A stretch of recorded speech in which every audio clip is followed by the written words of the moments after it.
Good evening, everyone, and welcome to the Winnetka Village Council regular meeting for July 6th, 2023. I'd like to call the meeting to order and ask everybody in the room to please mute or your cell phones or other electronic devices. And I'll ask Rob to do a roll call for attendance. Thank you. Trustee Apatow? Here. Trustee Orsic? Here. Trustee Handler? Here. Trustee Dearborn? Here. Trustee Dahlman? Here. President Rins. Here. Item 2 is the Pledge of Allegiance. I'll lead us tonight.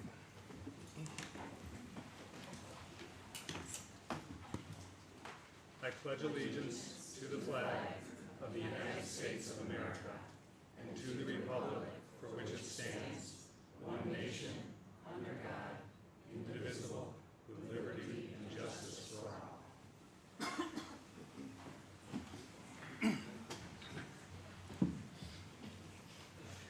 All right, item 3 is quorum check. Rob, would you like to go ahead and check quorums? Certainly.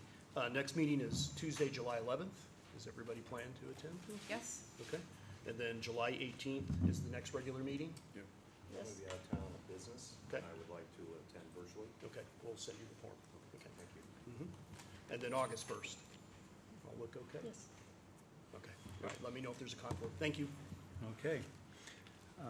Item 4 is the public comment. Now, this is the time of the evening where if somebody has a comment that they wish to share with Village Council on an item that is not on the agenda, you're welcome to come on up to the podium and share your thoughts with us. So if you're here for any of the lakefront items, you'll have to wait till each individual item comes up if you wish to speak on those. But if you have anything else to share with us, you're welcome to take the microphone now and share your thoughts with us. Seeing none, I'll close that portion of public comment. Oh, come on up, I'm sorry.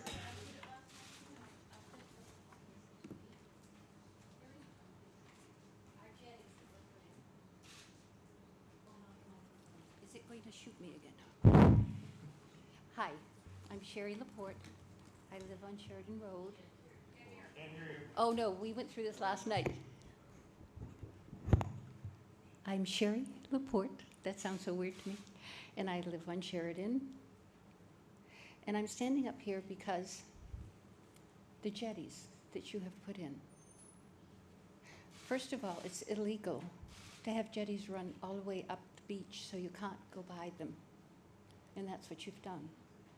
Oh, I'm sorry, this is on the lakefront issue, so these comments need to be held till later. Oh, I'm sorry. That's okay, I'm sorry. You're welcome to come on up when we talk about the individual items.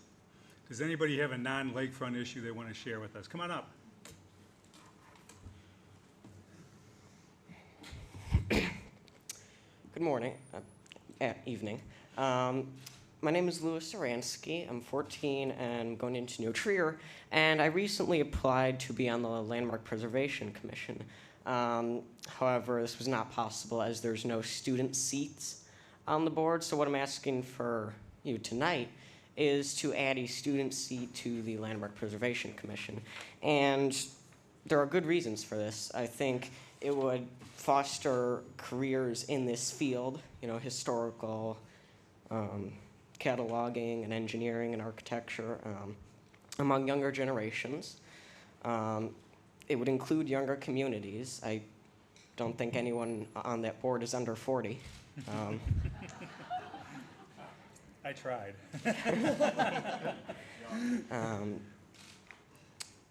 Yeah, and then as for why I would be a good choice, I work a lot with the demolition companies, and I spend a lot of time around these houses. I spend a lot of time biking around, so I know these houses, I know the area well, and I have very relevant information on the condition of these houses. So I'll keep it short, and I'll leave that up for consideration. Thank you. Thank you so much, and I know I sent you over to the Environmental and Forestry Commission, mainly because I knew that's where we had a student slot open. Bob, do you think your group can talk this up the next meeting? Sure, and I thought you were on the EFC commission. You were joining as a second student, no? Yes, I don't think it's been officiated yet. Oh, I'm sorry. Kim, you're the liaison. Oh, well, yeah. We all changed. Yes, okay, Will you please talk this up with the group? I will. But Chris, Okay. would you have Louis on 2 commissions? I couldn't do that. Well, he's on 1 already. Well, we'll, Okay, you figure it out. as I understood from the back and forth, was his true passion is the Fair enough. LPC. Yep. So that's where I'd like to find him a Yeah, slot if we good. Okay, we'll be can in possibly touch. do so. I have been going to the LPC for about 2 years now, so. Cool. So he should be a Yes. familiar face. He is a familiar face. Awesome. Yes, thank you. Well, we'll see if we can get something up to council, maybe even by the end of the month, where we can validate the position, because we have to do it, you know, it has to be part of the ordinance, the enabling ordinance. So we'll go ahead and see if we can get something put together and create a slot for you to join the fun. I would appreciate that very much. Thank you. Thanks a lot, I really appreciate it. All right, anybody else?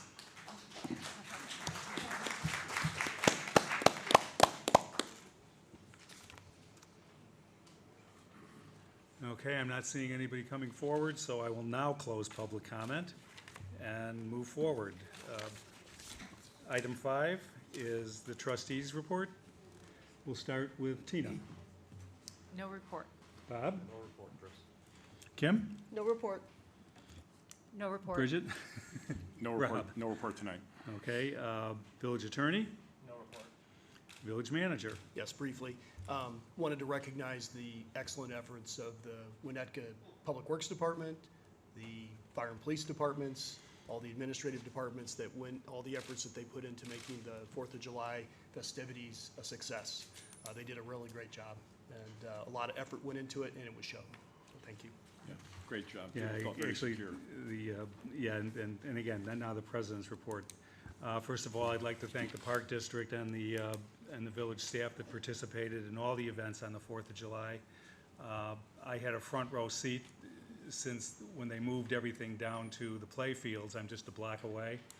And probably one of the most rewarding experiences that I had was just watching all of the families, you know, moms and dads and kids and wagons and just the whole myriad of Winnetka residents and people from not from Winnetka coming out to be together and really have a great time.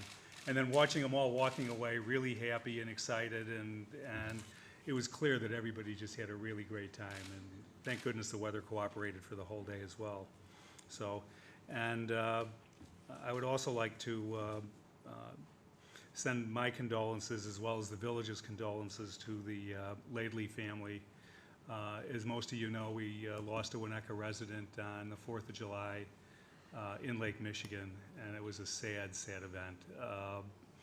So our heart goes out to the Laidley family, prayers, and you know, it's just one of those sad things that happens in a community. And he was well known by many. He was a football coach and very active individual in the community, and it really hurts when you lose somebody like that. So our wishes for the Laidley family. All right. With that complete, I will move forward to establishment of the consent agenda. Does any trustee wish to remove an item from the consent agenda for a separate vote?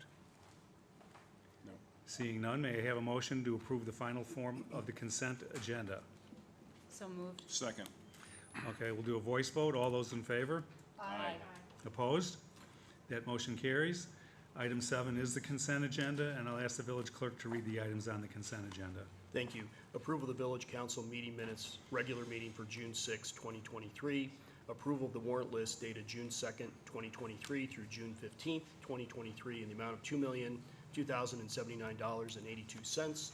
Resolution number R65, 2023, approving a First Amendment to a lease agreement between the Village of Winnetka and United States Postal Service, and resolution number R66, 2023, granting a certificate of appropriateness for exterior site improvements at 80 Green Bay Road. Thanks, Rob. Okay, may I have a motion to approve the consent agenda by omnibus vote? So moved. Second. Roll call vote? Trustee Dahlman? Yes. Trustee Dearborn? Yes. Trustee Handler? Yes. Trustee Orsic? Yes. Trustee Apatow? Yes. That motion carries, thank you. All right, item 8 is ordinances and resolutions, and before we get going, first off, I'd like to ask council if they would be willing to reorder the agenda so that item C, which is the study and permit abatements period, that we hear that first, and then we can move on with the zoning issues later on. Everybody okay with that? Okay, so we'll start with that one. Before we get going tonight on all these various lakefront proposals, I guess you'd call them, just some rules of the road for here in Village Council. This is not a sporting event. This is a community getting together to talk about difficult issues and trying to work through them. So when people speak, it's expected that you permit them the latitude and the civility to allow them to come to the microphone and share their ideas with it, whether you like them or not. We don't applaud here, we don't boo here, we don't hoot and holler and stand up and wave flags. That's not the way we operate here. So I would appreciate everybody's help in trying to keep the meeting civil and keeping the meeting focused on the issues at hand. And in this room, we debate the issues, but we do not attack the people with differing opinions. And I'm going to enforce that strictly. Second of all, any sort of over-aggressive or personal attacks, that person will be terminated from the microphone immediately. This isn't a place where we're going to run around attacking individuals because they're thinking in a different way than we do. I mean, there's a lot of interesting perspectives on some of these issues, and clearly, you know, those folks that live on the lakefront have a very special and unique perspective because we'll be talking about their property at various points in the evening. And all of these issues we need to absorb as a council so we can deliberate and understand where the community at large is. So I'd appreciate your help in that. When we get to public comment period, I hate the first row, second row, third row, but so what I'll do is I'll ask for people to raise their hands. I would appreciate it if we don't play this game of trying to move around the room to be the last person to speak at the microphone. So if you could just stay where you are, we'll take you in order. And pardon me? Was that you, Ron? Do you have something to say? I'll pass. Okay, thank you. It's a full room. People have a lot of things to say. When you come to the microphone, I'm going to ask you to try to stick around 3 minutes. I don't believe in shutting somebody down just because they're 3 minutes and 2 seconds into their allotted time. I think everybody needs a chance to share their opinions. However, if you're regurgitating things that have already been said, I might ask you to kind of move it along and give you a little signal that it's time to move forward and open up some new territory. Any questions? Great. Okay, so as I originally indicated, our first ordinance or proposed ordinance this evening is ordinance number MC08 2023. Amending the text of a Winnetka zoning ordinance to establish a study and permit abeyance period for construction in the steep slope area along Lake Michigan. And this is a public hearing and up for introduction only. Council will consider establishing a study period for the construction in the steep slope zone along the Lake Michigan bluffs. During the study period, the village will suspend the issuance of building permits related to construction in the steep slope area. Before we get going on this, I'd like to give just a little background.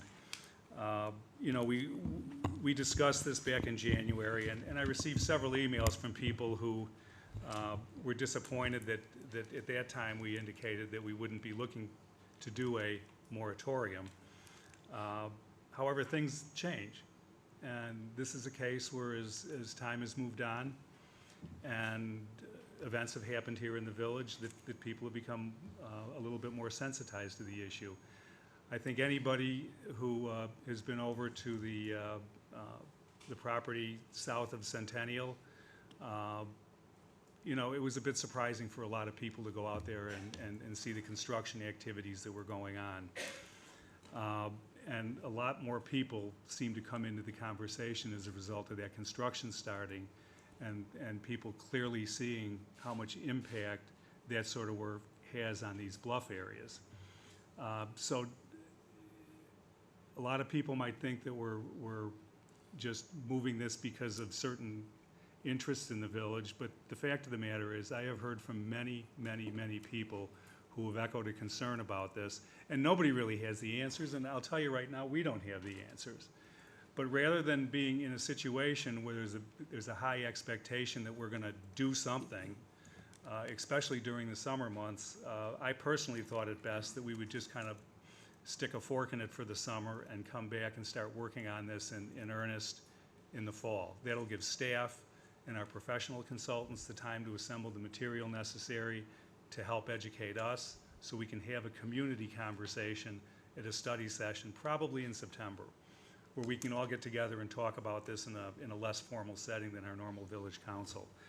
I think it's important to have these conversations, that all the opinions and concerns are heard and dealt with in a thoughtful manner.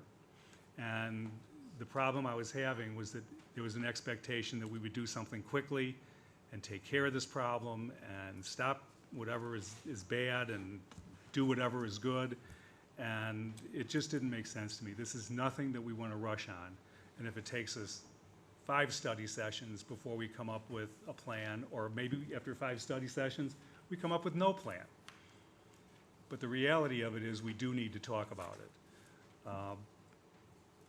Quick story, just because I have the microphone and you guys all have to listen. Back early in my first bit of service here in the village, I was on the Plan Commission at the time, and there was a difficult issue being circulated through the village. Very misunderstood issue, much like a lot of the issues we'll be speaking about tonight. And there was a group of people that were just unhappy that we were even talking about it. And I'll never forget the meeting where this individual showed up at the meeting, took the microphone, and basically just admonished us all for talking about something, and then told us that we need to stop it right then and there, end the meeting, and go home. And I'm sorry, folks, I don't run village council that way, and I don't think my colleagues would appreciate it if that's the way I tried to operate up here. So we're going to talk about difficult issues. And even though they might be uncomfortable, I'll tell you what, this first one sure as hell is uncomfortable for me. But the fact is that there's been enough concern raised in the community and with several of my colleagues that it's something that needs to be talked about and examined. And the only way to do that legitimately is to just do a quick timeout. What this ordinance doesn't do, just so people understand, it doesn't stop people from doing any sort of improvements or new construction outside of the bluff zone. It doesn't permit people from doing normal and regular maintenance or periodic maintenance on structures or elements that are within the bluff zone. I mean, I received an email, somebody was concerned because they were going to do some planning and repair some stairs. None of that's on the table here. Really what we're talking about is new construction activities in this zone until we can either come to grips with any modifications we want to make to our ordinances or not. We chose 9 months specifically because we thought it was a short enough period to not impose a severe restriction on people. At the same time, it puts the pressure on us to keep the ball rolling in a positive direction and have these conversations. So those of you who are concerned that this would be the last time we ever get to talk about this, that's not the case at all, because we will be talking about this quite a few times, I'm sure, in the fall. So that's where the whole thing is with the steep slope. Anybody who's been out to the property out there and looked, I think it was startling, even for a guy like me in construction, and I've seen a lot. It was like, huh, that's a lot.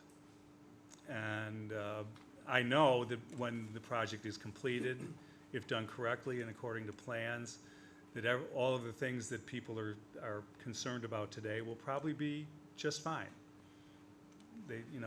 This particular resident has an excellent contractor, highly professional. They understand their business, and certainly they understand what the requirements are for them to leave the property in a finished manner. So, but at the same time, we want to make sure that these sort of activities are paid close attention to, because we don't know as a council whether this is a good thing or a bad thing for the Bluffs.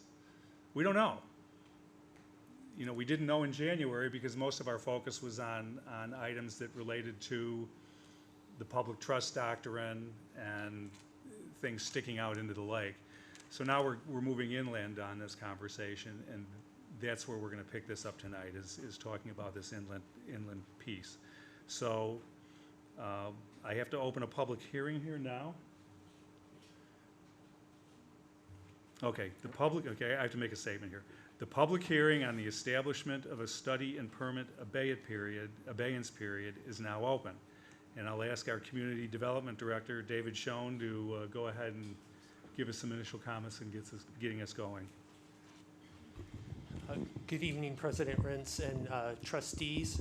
I will try not to be redundant to what President Rintz just said, but that is part of my presentation. So as the President said, for a period of 9 months, the village is going to put pause on construction activity in the steep slope zone.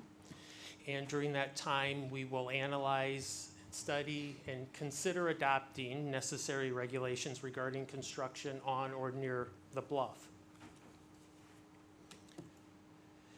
So, to do that, we need to define what is a steep slope. The ordinance does that. There's the definition in the code. I don't need to go over it, but it's basically a slope of 10% or greater along the lake bluff is considered a steep slope. And then the ordinance goes on to define a steep slope zone, which includes not only that area that's considered a steep slope, but also an area on top of the bluff, which when certain construction activity occurs there, can have impacts on the bluff. So there's often when communities adopt regulations, their steep slope zone goes beyond just the top of the bluff, some distance back, and that has been set at 40 feet. The code identifies what is prohibited construction activity during that time, and that's listed here and was summarized in the staff report. It talks about structures, and I just included in our staff report what our zoning ordinance currently defines as structures, which is a wide range of items, from pavements to decking to a new building. So I just wanted to note that as we proceed with our discussion. During this period, there is certain activity that is prohibited, as President Rintz indicated, and that's on the steep slope zone. The code does allow for emergency repairs or general maintenance regarding structures or other utility facilities. And it also, as President Rintz indicated, allows for construction activity on properties outside of the steep slope zone.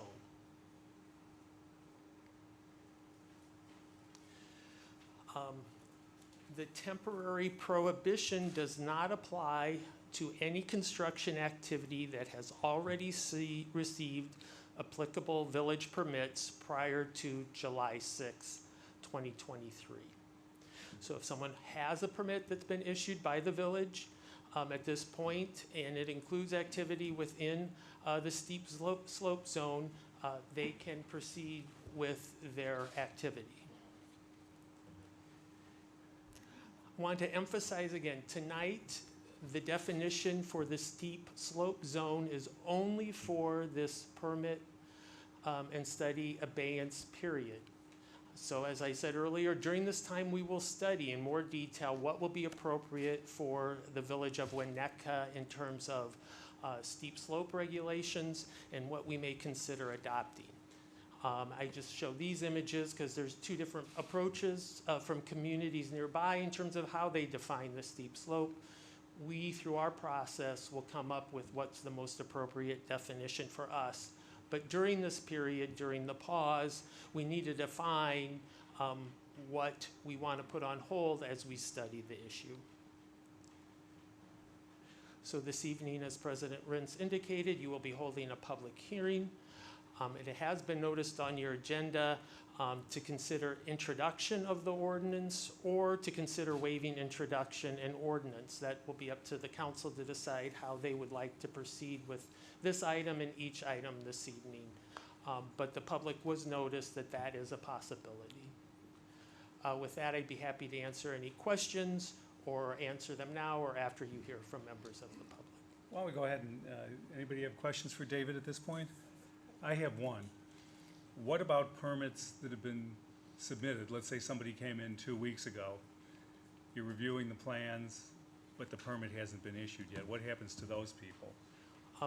Currently, if you should adopt this ordinance on July 18th or this evening, if a permit was submitted before July 6th, but we have not reviewed it or approved it, it would not be issued until the council determines tonight or at a future date whether or not the abeyance period goes into effect. So anybody who's in process is in limbo at this point, is what, according to what's been written so far? Correct, Okay. in terms of the current wording It's of not the the- ordinance. It's not to say that's the way it might end up, but that's, Correct. that's the way you've written it, okay. Yep. Other questions? Okay, then we'll move forward and go to public comment. So this is the time where all you folks, if you have a thought on the item, you can come on up to the microphone and share your thoughts. As much as I hate it, I'll start in the front row, and we'll start with Joe and kind of go left to right. Would you like to speak, Joe? I was going to speak on the overlay issue that we still have some opportunity to have. Yeah, oh yeah, I mean, that'll be coming. We won't be skipping anything tonight, so. Anybody in the front row? I saw one hand, come on up. Munir Satter, 419 Sheridan Road. Question, Chris. For the large construction property that's going on right now, does this apply to that? Or No. does it not apply to that? So that project continues regardless of this? Correct. Thank you. Okay, we'll move to Christina. You're close enough to the second row to qualify. Thank you. This one, this particular ordinance, I struggled with on two fronts. I think you did an excellent job when you went through your January study sessions, 2 of them, and your introduction of the ordinance and adoption of the ordinance in the 2 sessions in March. This one, we were noticed on the 21st through the Tribune. Final wording came out on Friday, the 30th, and we've had 1 or 2 business days to take a look at this. It seems as if it's quite targeted in its approach here. And so on the one hand, we have a very short notice and study period for the parties involved. And on the other hand, we have a very long moratorium. So I would ask for some additional time to study before we actually enact the moratorium. Sure. Okay. Speaking as a private citizen, thank you very much. Thanks. Just so everybody understands, if the ordinance is introduced tonight, it will be brought back for further discussion, revision potentially, and conversation in 2 weeks.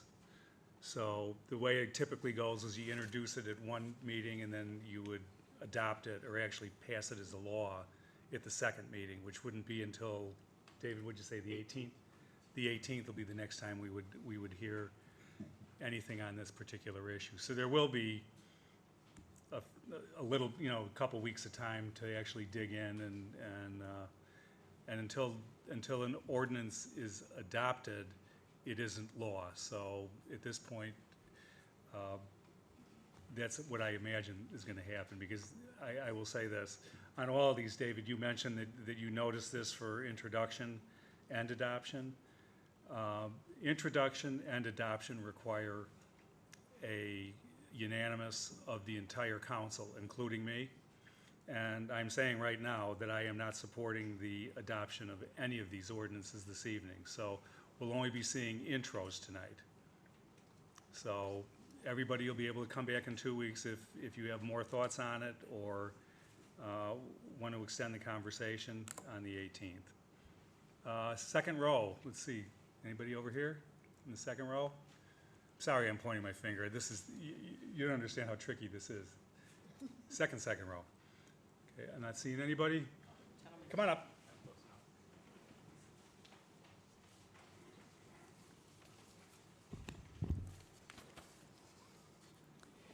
In my hand, I'm holding a copy of the subdivision plat for Winnetka Beach Estates, where I live. Can you introduce yourself, please? Oh, sorry, James Finley. I live at 455 Sheridan Road. Thank you. Okay. This plat was approved by the President and the Board of Trustees in November of 1959. 4 of the 10 lots in the subdivision, including mine, are flag lots. The subdivision plat shows a 50-foot front setback line halfway up the pole driveway. Subsequent to this approved and recorded plat, the village changed its ordinance so the front setback line is measured from the front of the flag portion of the lot, not from the street. While I understand tonight's steep slope ordinance is just granting review of steep slopes, I'm concerned with the wording. The definition of what constitutes a steep slope zone may be similar to what would be used during the permit abeyance period. Importantly, this permit abeyance zone includes 40 feet of tableland. The village has already claimed the front 50 feet of tableland is unbuildable, and now is considering claiming the back 40 feet of tableland is unbuildable. Looking at my subdivision plat, it shows 124 feet of tableland in depth for my property. Subtract the front 50 feet and the back 40 feet leaves 34 feet of buildable depth. This would kill the resale value of my property. If you believe 34 feet of buildable lot depth is reasonable, then maybe we should consider this for all properties in Winnetka. Or I invite the board members to record a 34-foot improvement restriction against your own deeds. Of course you wouldn't do this because it would destroy your property value. Please don't destroy mine. You may think, well, the owner of these flagpole lots can just request a variance. But there are no guarantees of getting a setback variance, especially when a purchaser buys with known limitations. In fact, my neighbor requested a front setback variance and was denied. I spent 6 months fighting with the village for its front setback variance. And here's the ironic thing. I requested the front setback variance so my house I built would be 40 feet from the edge of the bluff. Otherwise, my house would be in the steep slope zone today. Thank you for your time. Thanks. Okay, moving along. And it's really hard for me to see. So is there anybody in the second row here? So let's go to the third row. Over here. Come on up.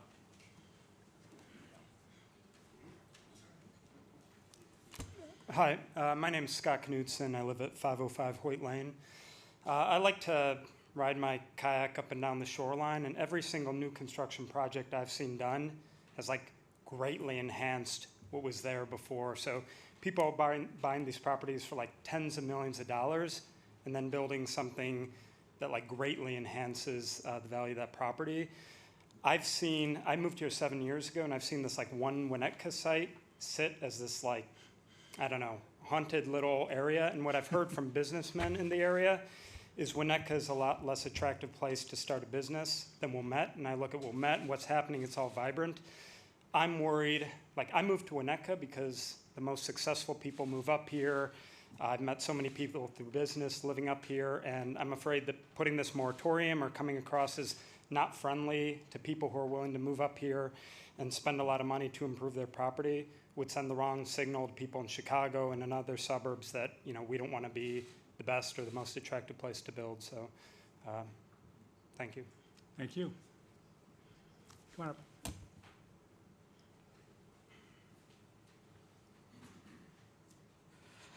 Hello, my name is Michael Rauchman. Last year I have acquired the property in 645 Sheridan Road. Those of you who kind of familiar with the property, it has the house that hasn't been lived in for about half a dozen years, and it is not in livable condition. And it has another small structure in the area. And the bluff looks like it hasn't been maintained for at least a couple of decades. Frankly, it's a complete embarrassment looking at the lots of my neighbors left and right from me. It's a complete embarrassment. I'm definitely looking forward to bringing this property to a state which is consistent with the properties in Winnetka. And I'm new to the village, and I'm befuddled how any single resident of the village can benefit from actually bringing this property to a state which it should be in. Thank you. Thank you. Are you, excuse me, sir, were you starting construction or improvements anytime soon? Were you planning on doing anything anytime soon? I'm planning to apply for permits soon. So you have all your drawings done and you've been Yeah, through your zoning? yeah, I'm and all working that on. stuff? I'm working actively on that. Okay, thank you. Moving down the line, come on up.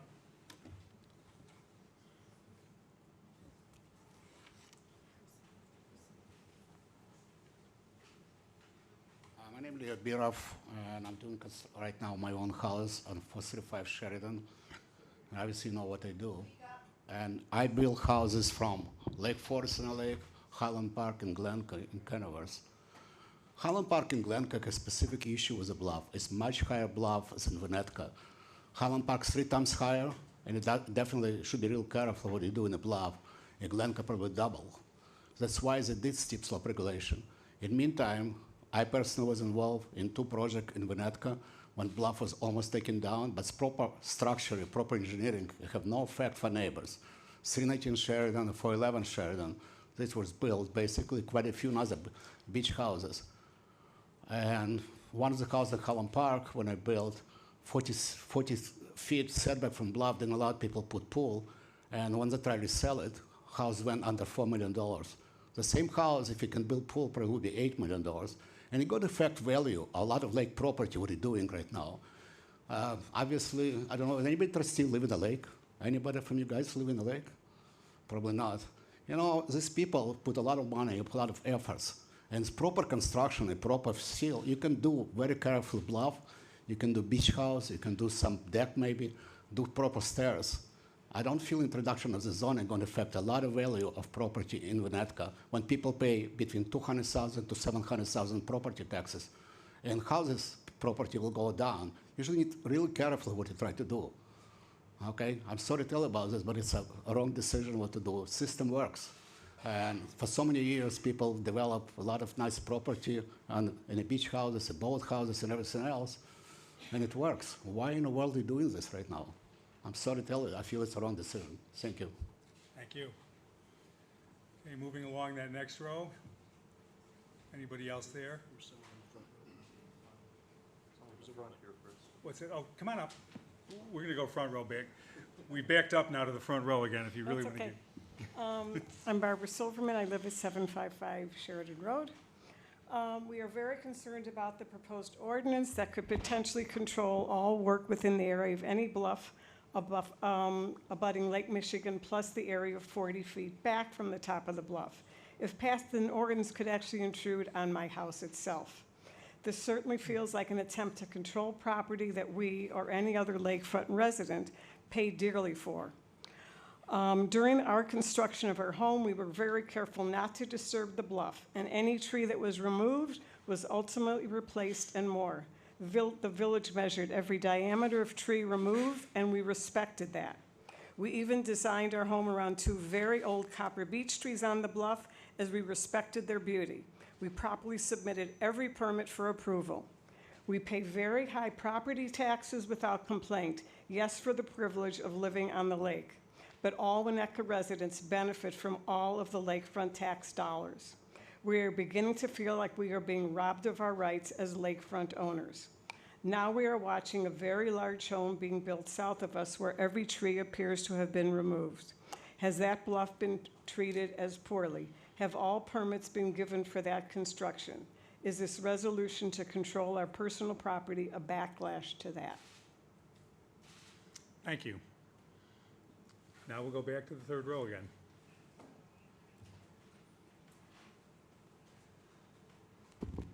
Hi, John Edwardson, 301 Sheridan. I am the neighbor to Elder Lane Park, directly on the north. My first question is just the process by which notification was given and the time frames that we were allowed to post, whatever you want to call it, dissent or something with respect to the notice that was given. Transparency has been an issue that has been brought up regularly on the Park District meetings. I don't know how many people in this room still subscribe to the Tribune. I guess that's as good a notification as any, and I do appreciate the courtesy letter which we received on either Thursday or Friday last week. We were out of town on vacation with our children, like many other people in this room were. We got an email on Friday that other people had received a letter. We had not seen it because we weren't here. We went on the Park District and the village websites quickly to find out what was going on. And found out a little bit. I was emailing with my attorney over the weekend. We didn't have a chance to get together in person, but we did talk quite a bit. So I guess one of the questions that I have is just the appearance of what you're doing. And I think that's important to all of you and important to everyone in this village. But it feels like when we find out on a Thursday or Friday, as many people did, we go on the website quickly and nothing's posted yet until about 10 minutes after 5 on Friday night. We read things as quickly as we can and try to figure out what they mean. And then we find out we have to post a notification with the village by 5 p.m. earlier today. And that could be with respect to the this particular issue or the other issue with the Park District. It just seems a little quick to me. The other thing that I did want to ask you is we had a study session that had been scheduled several weeks ago, and that was canceled. And I'm just wondering how you vote tonight on something where you've not had a public study session yet to hear from the public. I don't know what the agenda is. It's not been posted to my knowledge. Maybe it has at 5:15 this evening. I don't know. But in any event, I don't know what you expect from us as residents. I do know what I would like to hear from you is what do you gain with the new regulations on zoning you're thinking about that you didn't gain with the new zoning regulations that were put in place a couple months ago? And that would be nice to understand. It isn't clear to me yet. That is the other comments I have, I think, been addressed, real estate issues. I enjoy paying taxes, and I pay a lot of them, and I don't want my property to be devalued. I think it would be good to have this study session, and I'm interested in just hearing what you want to hear from us, and maybe that's what you're hearing right now. But I'd love to know what we're going to hear from you as well. Finally, and this crosses over a little bit, Chris, on the other ones, but I think it affects this issue as well. I have been to every Park District meeting, or nearly every Park District meeting for the past 3 years, and I do appreciate very much the fact that we have a civil discussion in this room. That's not been the case at the Park District meetings for the last 3 years. But last night, I was denied the opportunity as a resident of Winnetka to hear what the Park District Board felt on these issues, because 2 of the Park District Board members left the meeting during the meeting, and we no longer had a quorum. So all of us in Winnetka didn't enjoy the right that we in a democracy have to have a vote and live by that vote. And so I'm anxious to hear what the Park District's views are on these as their neighbor and how that may affect me and the property rights I have. Thank you. Thanks, John. Okay, we were in the third row. Come on up.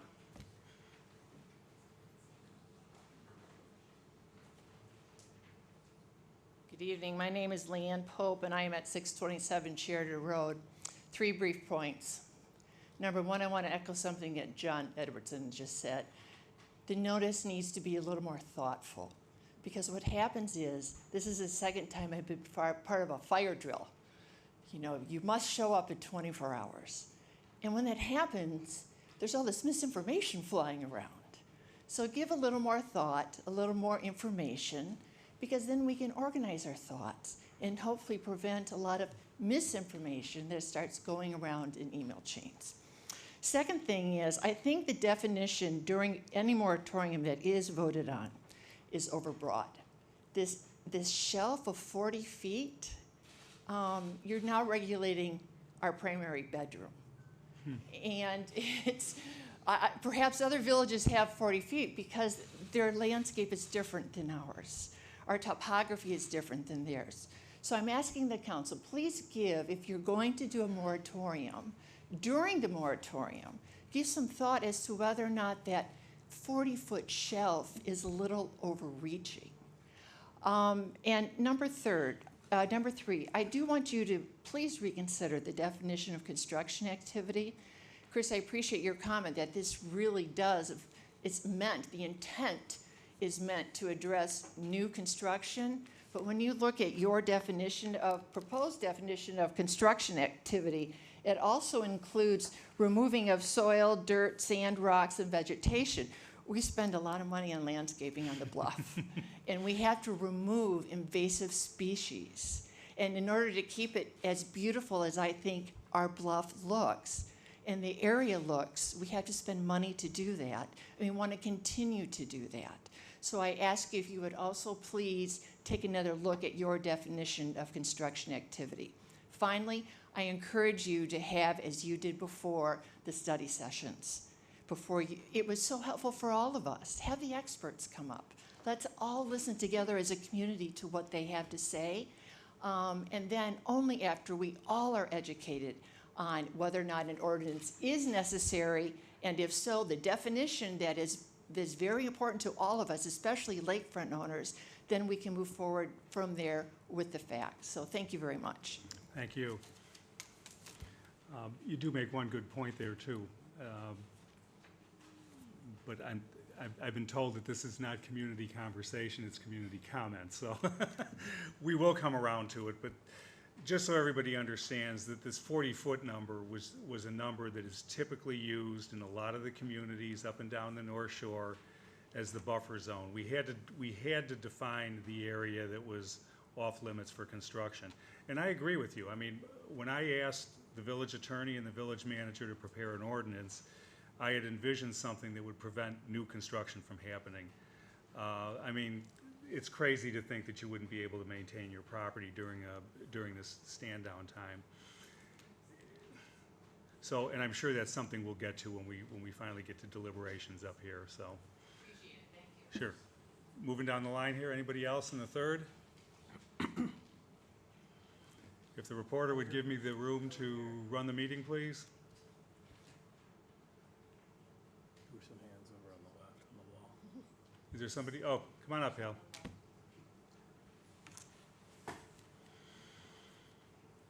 Thank you, President Rentz, members of the council. My name is Hal Frank. I'm an attorney with the law firm of Meltzer, Pertilla, and Stell. I'm representing a handful of lakefront property owners. I appreciate the opportunity to speak this evening, and as I'm going to do my best to keep it brief under your Please do. Under your 3-minute warning, even though, as several of you know, my brain only thinks in tenth of an hour increments.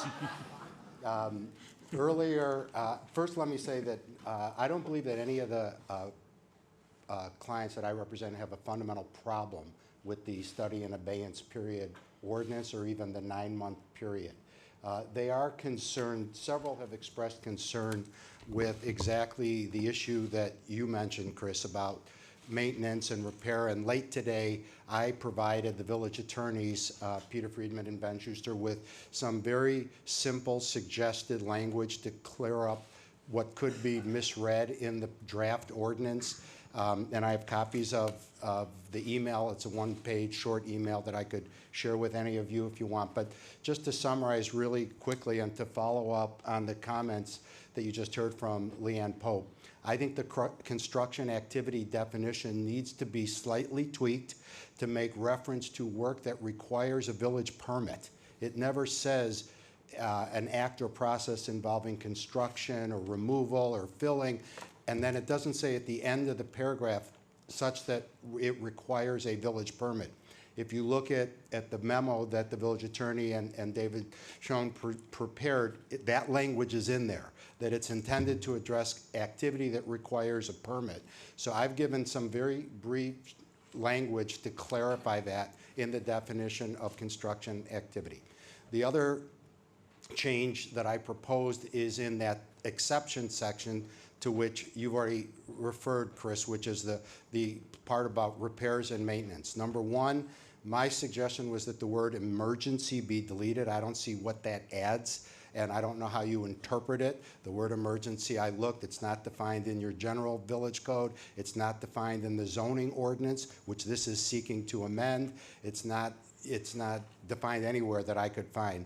And I see that giving rise to ambiguity, vagueness, and one individual saying it's an emergency and another individual saying it's not an emergency. I think it should just say repair. I think typically when you talk about maintenance and repair, you also, as lawyers, we always use the word restoration, which I would include, which is a simple add. And also I suggested in my changes and in my email that there be some accommodation for restoration that's done because of a casualty loss. That, you know, if there's a storm or something and something gets knocked down, or there's a leak in something, or something needs to be addressed, which is not necessarily repair or maintenance, but actual restoration because of a casualty loss, I think that should clearly be accepted out. The last thing I would note, but I will fairly admit it has nothing to do with any of my clients, is I'm going to just address it since you did, Chris, which is the issue of permits that may already be in the pipeline. On March 7th, you had a prior consideration of an ordinance, which, again, none of our clients had any problem with. And you'll recall at the time there was a lot of talk about transparency, and the result was that the village was going to start posting on the website permits that are in the pipeline. And if you look at your website right now, there are 2 permits in the pipeline. And I will just tell you from my experience, and I've been doing this for a long time, as many of you know, I've dealt with moratoria ordinances in many municipalities. I will tell you professionally, in my opinion, I think that historically there is a carve-out, there is a grandfathering for permits in the pipeline. You identify 2 of them, and again, they're not my clients. I'm just sharing my professional opinion with you. They are typically carved out in a grandfathering session. So I think if you decide to do that, it would be reasonable and supported by precedent. Thank you. Thanks, Al. Okay, we'll try to go back to the 4th row now. 1, 2, 3, 4. So anybody on this side in the 4th row? Come on up.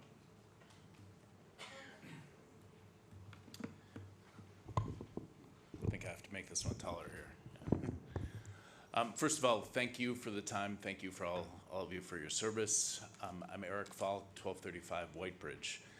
And I think there's a few things that hit me on this. You know, first of all, the process has been difficult for us. We moved here 6 years ago. Our address, I guess, isn't in the system correctly. I went back and forth after hearing about all this over the past couple days, and there was a letter sent. At some point, we still haven't received it. I don't read the Tribune. I get most of my media, electronically, and don't read newspapers cover to cover. I think secondly, I speak as someone who has gone through a big project already, right? So I don't have an interest in, a project that's about to be permitted, but what I can give is some of the experience that we had in going through. It was a full restoration of the bluff. It took us about 2 years.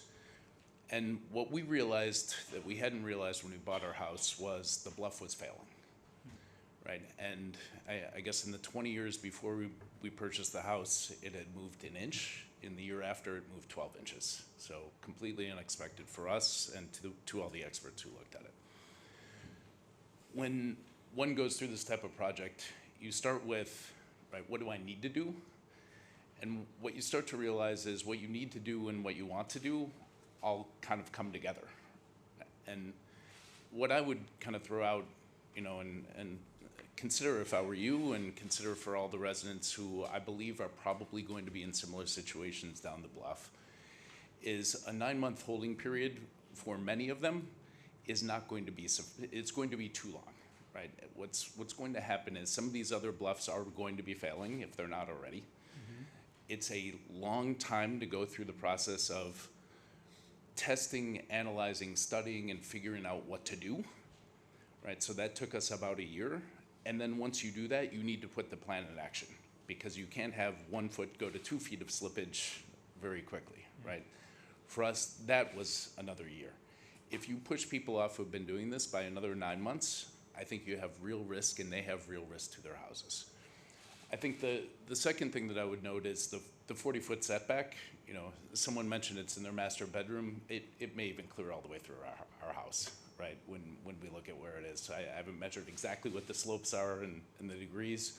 It would go through the majority of our house. So we would have that same issue if we believe that we're going to have something that we have to do in the next 9 months, which hopefully we won't. And the final thing, you know, a lot of people have talked about the process. I appreciate, Mr. President, that you said you would not enact it today, and that's very thoughtful.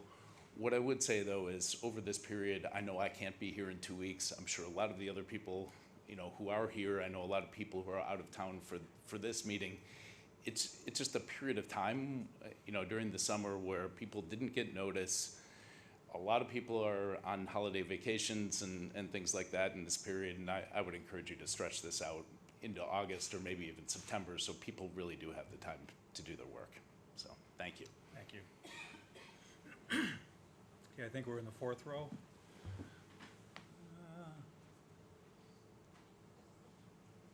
Coming back here, Louise. You're in the 4th row. Nan, come on up.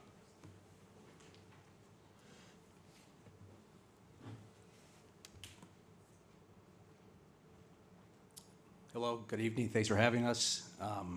Dan Wolfberg, 1111 Sheridan Road.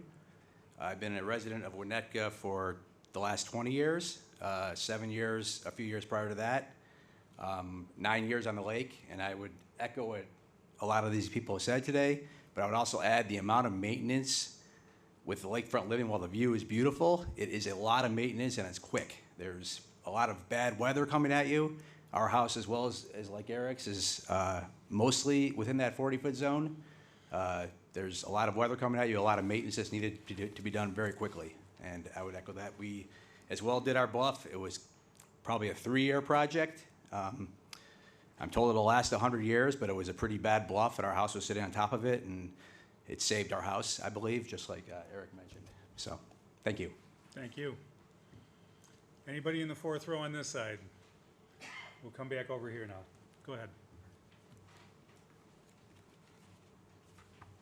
Hi, good evening, everyone. Thank you for the chance to share my views. Steve Fusel at 1035 Sheridan. I'll be very brief. We share many of the plat of survey, the location of the 40-foot issues with respect to the house. Also the maintenance issues. I would say that I want to say definitively that I actually do oppose the permit abeyance period. An ordinance has been written. The options that are put on the table with insufficient notice, as we've talked about, include introduction and adoption. They don't include not proceeding with the study period, which is an incomplete option for consideration in my view. And the village was all over when we first stabilized our bluff, and appropriately so, the permitting for the work that we had to do to stabilize the bluff. If the fact that the right people weren't all over the property down the street where the traffic is being stopped at the moment, The rest of us shouldn't have to pay for that. There's already sufficient ordinance in place to take care of the issues that we're talking about here this evening. Everybody wants to prevent the progression of it, or at least stop it for a while. I didn't see anybody coming forward to give us any of the $900,000 that we spent to stabilize our bluff on the top. I didn't see anybody coming to help us with the additional almost $1 million that we spent for a revetment when the storm threatened our house and took away about half of the bluff that we fixed.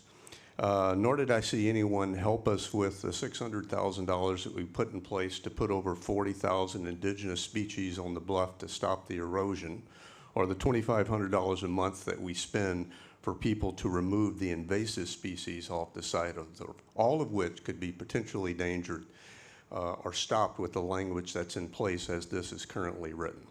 So I'm not going to repeat the other issues associated with Platts survey and the others that have been mentioned, but I want to put on the record that I am absolutely opposed to moving forward with this permit abatement process. A sufficient ordinance already exists, if executed by the village, and the way that it should be executed with the diligence that was applied in my own case, which was appropriate, sufficient, and done within an appropriate amount of time. Thank you. Thank you. Okay, where was I? Well, why don't we just, anybody left in the room who wants to speak, can you raise your hand and we'll just start right here. Come on up.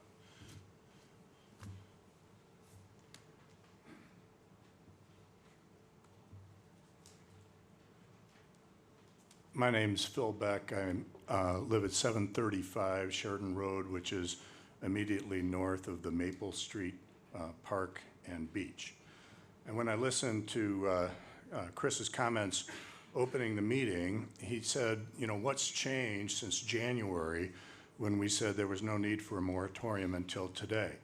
And his answer was a lot of members of the public have complained about the Ishbia project.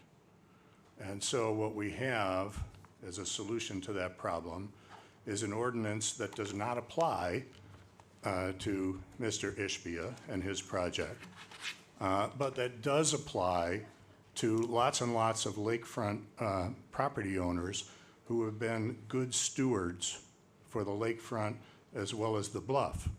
And not only applies to us, but as you've heard, as it's been hastily written, it would prohibit us from continuing to do the things that we've spent millions of dollars doing to stabilize the bluff and to beautify the beach. And I think it's also being done in a way that's pitting homeowners against homeowners. It's pitting homeowners against the village. And from what I understand from last night, it's pitting government bodies, the Park District, against other government bodies, the village board. I think that the moratorium, it sounds benign, but it is a bad idea for lots of reasons. What I would just focus on is that it's easy to say it applies to construction, but the way that construction is defined in the ordinance, it applies to all manner of landscaping. And in fact, may very well have been drafted because that's one area where perhaps Ishbia doesn't have all of his permits in a row. But in the meantime, it would prohibit the removal of vegetation, including invasive species or unhealthy trees. You couldn't put up new signs. We had a no trespassing sign, widely ignored, but we had a sign that was vandalized repeatedly. Now we've got a Park District sign that says this is private property. If it gets vandalized, I can't put up another sign. And meanwhile, if I don't have a sign, the police aren't going to come. And I've never done it, we have to call them because somebody parks out on our beach and refuses to leave. It would prohibit new vegetation. As I said, we spent a lot of money getting rid of invasive species and stabilizing the bluff with the correct ones. And under this ordinance, we can't continue to do that kind of thing. We have, because we're on the beach and adjacent to a public park, we've got security cameras at different places on our property. If we find out that there's a gap and we'd like to have another unobtrusive security camera, we can't do that. That's prohibited because that's defined as construction. When we had the horrible storm a couple Januaries ago, and many of us lost our beaches, or they were, greatly eroded, we had to spring into action like our neighbors to the north and lots of other people, where we spent, millions of dollars. I would guess tens of millions if you include all of us, putting in revetments, these big boulders that protect the bluff from erosion. And we had to do that quickly. We couldn't do that if that happened again. So I think this is a poorly drafted ordinance. I think it's a solution to a non-problem. The problem that you're facing, it doesn't address the Ishpia unhappiness. And meanwhile, we're sort of innocent bystanders here who've been good stewards and invested a lot of money to protect the beach and the bluff, and now we're being told we can't do that. Thank you. Katie, come on up.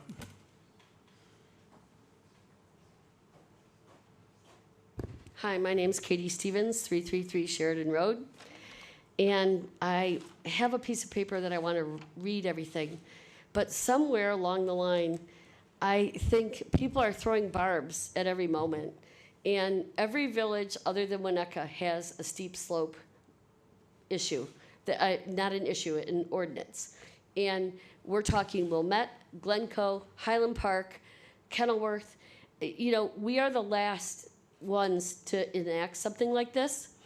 And I want to say to all the people that are homeowners, we're a team. But right now, this village is not a team. The Park District last night was voting whether to protest the village ordinance. And I think everyone needs to sit down together and become a team and work through these issues. But I want to address some specific ones that were brought up tonight. Number one, One Winnetka, you mentioned, was approved by the Village Hall. Just so you know, whoever mentioned that, they all approved it. The people that were in power then approved that. It was the people that had One Winnetka that asked for 7 stories that then allegedly, I believe, went bankrupt.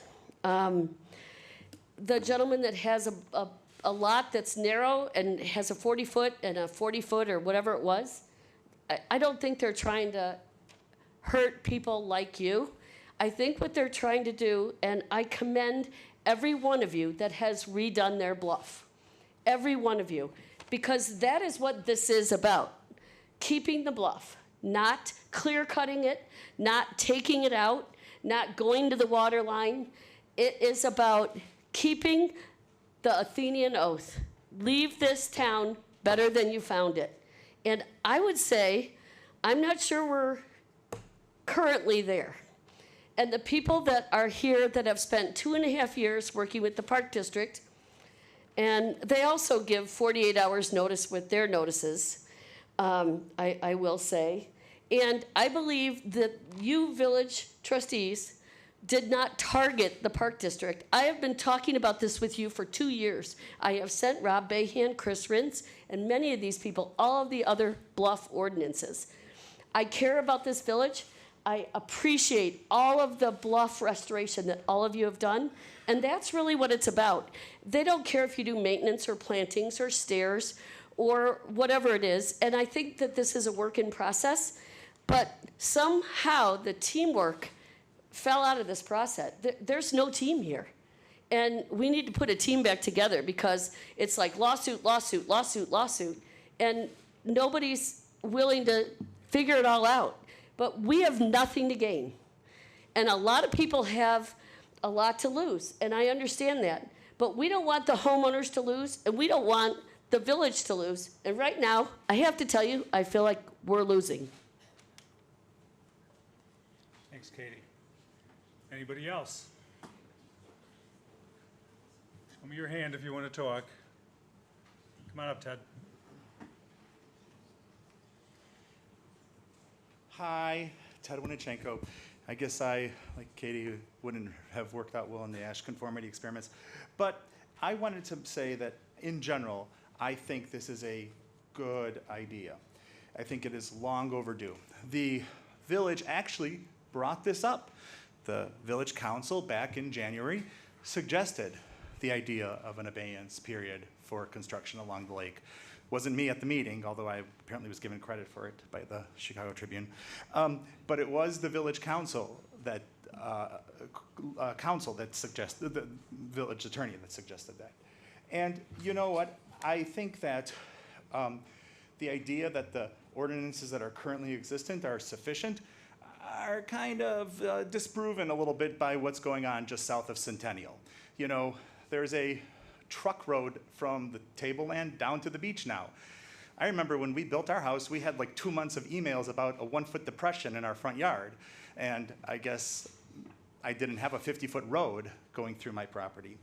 And so this ordinance, as far as I can understand, all it's saying is that there's going to be some time for the village to consider what's appropriate and then act on it. The village previously suggested this as a possibility, and I think it's high time that the village do something about it. As it stands, there is always a balance.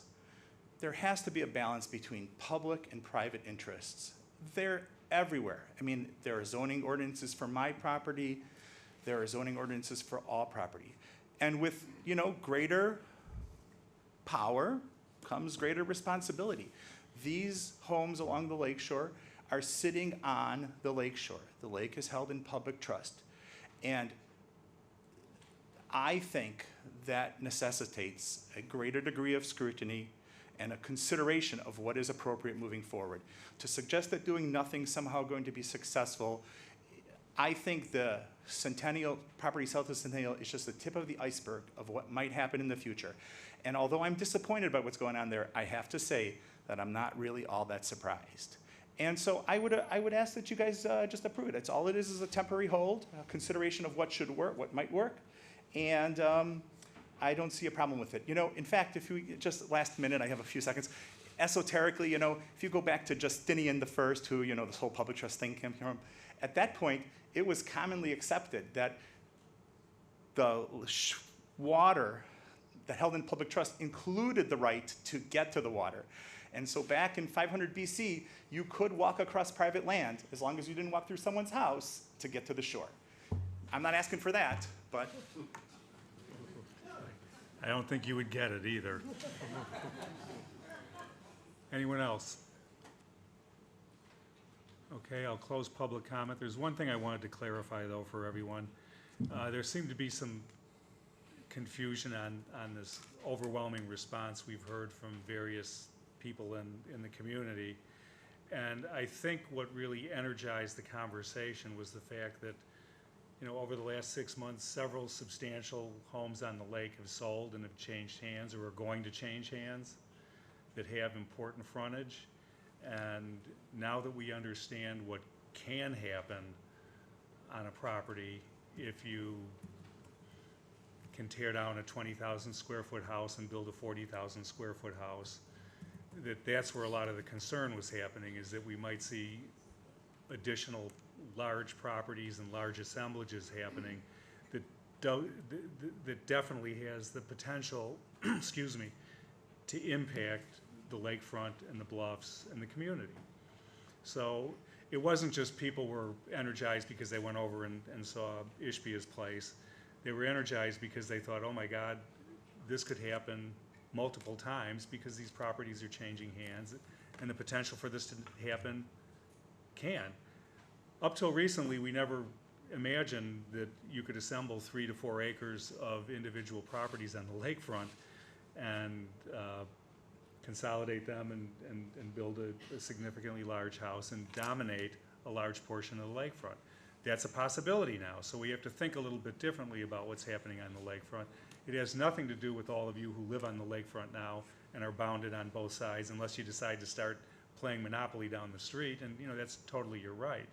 But it makes us have to think about this a little differently because the size of the properties and the potential impact that is happening to them is something that we do need to consider before it continues to occur and potentially be, I don't want to say worse, because that indicates that maybe there's something bad going on there. But if this is something the community doesn't want to see repeated, then we have to put some guardrails in place to make sure it doesn't. So with that said, we'll bring it back up to council, and now it's our time to talk.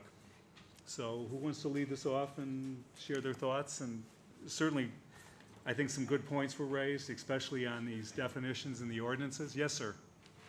But we're done with public comment, so you. Okay, I just wanted to ask you about something you said. Well, it's our time to talk now, sorry. Okay, go ahead. I was just wondering, what you said made perfect sense, and it put completely different scope to the abeyance. Why don't you consider rescoping it to address exactly the large properties that you are talking about as the primary motivation? Thank you. Well, yeah, I think my village attorney would tell me there's something discriminatory about that, so, you know, in for a pound, in for whatever, so.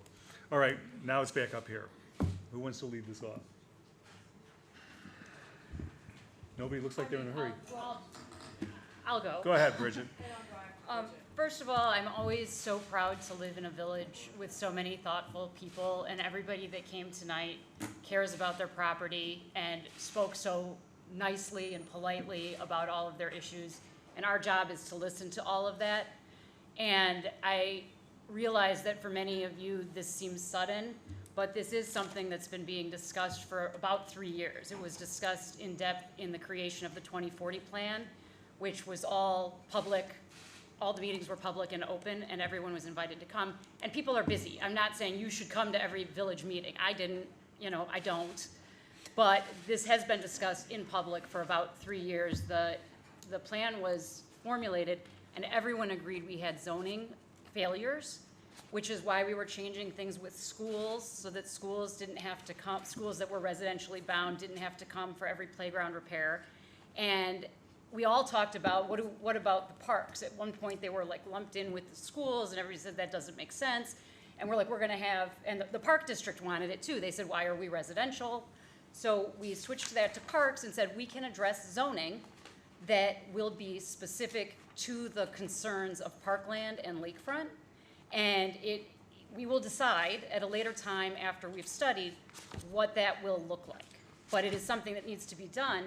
Because of all the villages, our protections are none, really. Like, everybody has more zoning restrictions than we do. Everybody has a bluff plan except for us.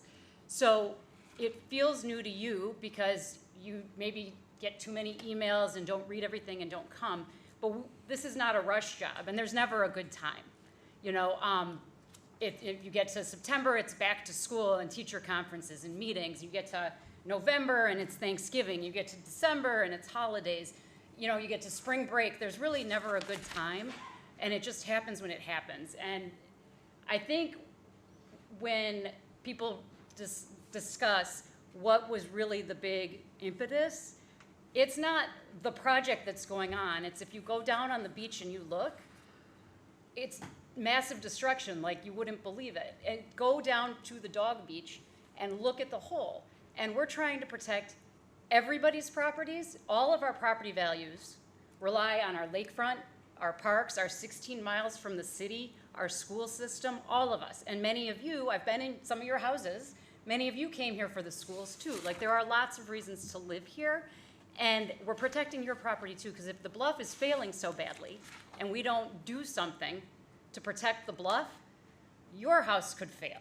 And if you look at the house next to the giant hole that goes all the way down to the beach level, and you look at the house up there that was shaking when the hole was being dug, and you think about mud, what if your neighbor does that? What happens to your house? I mean, a couple massive storms, I don't know if that foundation could start sliding in. So good fences make good neighbors. Good regulations. Most states have regulations. Illinois dropped the ball there. Winnetka didn't even know we had the right to do this until January, when everybody else said, we're not in charge, you're the only ones who can do anything. we're behind the game on this. And think about, it's a hassle to have regulations, but when you go through them, if they're responsibly put together, when you go through them and you're done, you know that your neighbor's not going to flatten their bluff and put your bluff at risk and your property at risk. This is to protect everyone and to protect our biggest asset, which is the lake. And that's what all of us want. Nobody's trying to sneak something through on July 4th. Like, I just had surgery and I'm, you know, I mean, there's never a good time for this kind of stuff. This is the beginning, not the end. There's lots of time to talk about it. We always talk, and that's why it took 3 years to do the 2040 plan. This is gonna take time. Nobody wants it to be rushed. We can together get it so that it is protecting what everyone wants, that it's reasonable, and that people can work with it. So I think that we are off to a good start with this. I think that there are also 2 more weeks before it is being adopted, and it is just a pause, and we'll make it good, and everybody will come, like the people who didn't know about the study sessions in January. We had like 150 people here, and the top experts from the IEPA, from the Army Corps of Engineers, like everybody, and that's when we learned that nobody's in charge except us. So we're trying to do what we should have done as a community probably 20, 30, 40 years ago. And there is no big agenda to get one person or make the people, you know, on the lakefront pay or anything like that. We love you guys. The people that are not on the lakefront also moved here for the lake, right? Like if they didn't want the lake, they could have gotten a bigger house for a lot less money, you know, more miles from the lake. Like this is what draws us all here, is the beauty and the geography and the location. So just saying, I appreciate everybody here. I feel that this is pretty good. At this point, you know, I think there were some good questions raised, like the 2 people that are in the pipeline. I think we should figure that out because that seems unfair. I don't know. Does this stop maintenance? You know, people talked about they can't maintain their bluff. I would think we have the word repair in there. I would think if your bluff was failing, if you check your bluff regularly, which I'm sure you do, if your bluff was failing and it needed repair, I don't think that would be stopped by this. So, I mean, we can make sure that people can maintain their bluff and figure out what to do with the people in the pipeline. And a pause in light of something that is so big of 9 months is, I don't think, unreasonable. 9 months goes very, very fast. That's what I think. Others, jump in. Okay. So I've shared my thoughts on this with a couple of folks, and thanks for everybody for coming out and sharing your views and thoughts. I think it's helped shape our understanding of this a little bit better. I don't like moratoriums. I think they're a blunt instrument. They always have unintended consequences, and so I have fundamentally a concern about that. Partially because as a land use lawyer, I've had clients hurt by it. I've seen other people hurt by it. And so I come at it from a view of you've got to be very careful if you're going to put a pause on permitting. I also own bluff property on the Michigan side, had to also invest millions of dollars in a revetment. So I see it from multiple sides. I think I don't have a problem with putting a moratorium in place, but I think we should really focus on the slope. And I am concerned about the 40 feet because we've heard from a lot of people that their homes are there. And I don't know if somebody wants to put a pool in or reconstruct their pool or put in a tennis court or resurface their tennis court. I don't think that's going to hurt the bluff. And that's a good point, Tina, because at this point, we don't know. You know, we're a bunch of amateurs supposing, and so that's what the study sessions hopefully will help us understand. If you put a pool next to the bluff, is it a bad thing? We don't know. And so that's why the timeout, and that's why the study sessions, so we can learn more. I look at Michigan, they allow you to put in structures to the toe of the bluff. It's kind of, you know, caveat emptor. It's going to fall into the lake, it's going to fall into the lake. Mm-hmm. But I maybe it needs to be studied. I'm very concerned about our existing residents who have houses within that 40 feet. Maybe it's 5 feet from the toe of the bluff, right? I would narrow it if we're gonna do a moratorium, and I think there's wide support on the board for a moratorium. I'm probably the only one who's gonna express some concern about it, that if we do it, it has to be narrowly tailored to address our concern. And our concern is that somebody can now, because we've learned in January that the federal government and the state government has pretty much abdicated the permitting on the bluff, which we didn't know about. That was a change during COVID that they admitted that they changed how they view these situations. So I think that if we're gonna think about what we're concerned about structures in the slope area, you know, the lakeshore and the slope area. I would bring it back 5 feet from the toe.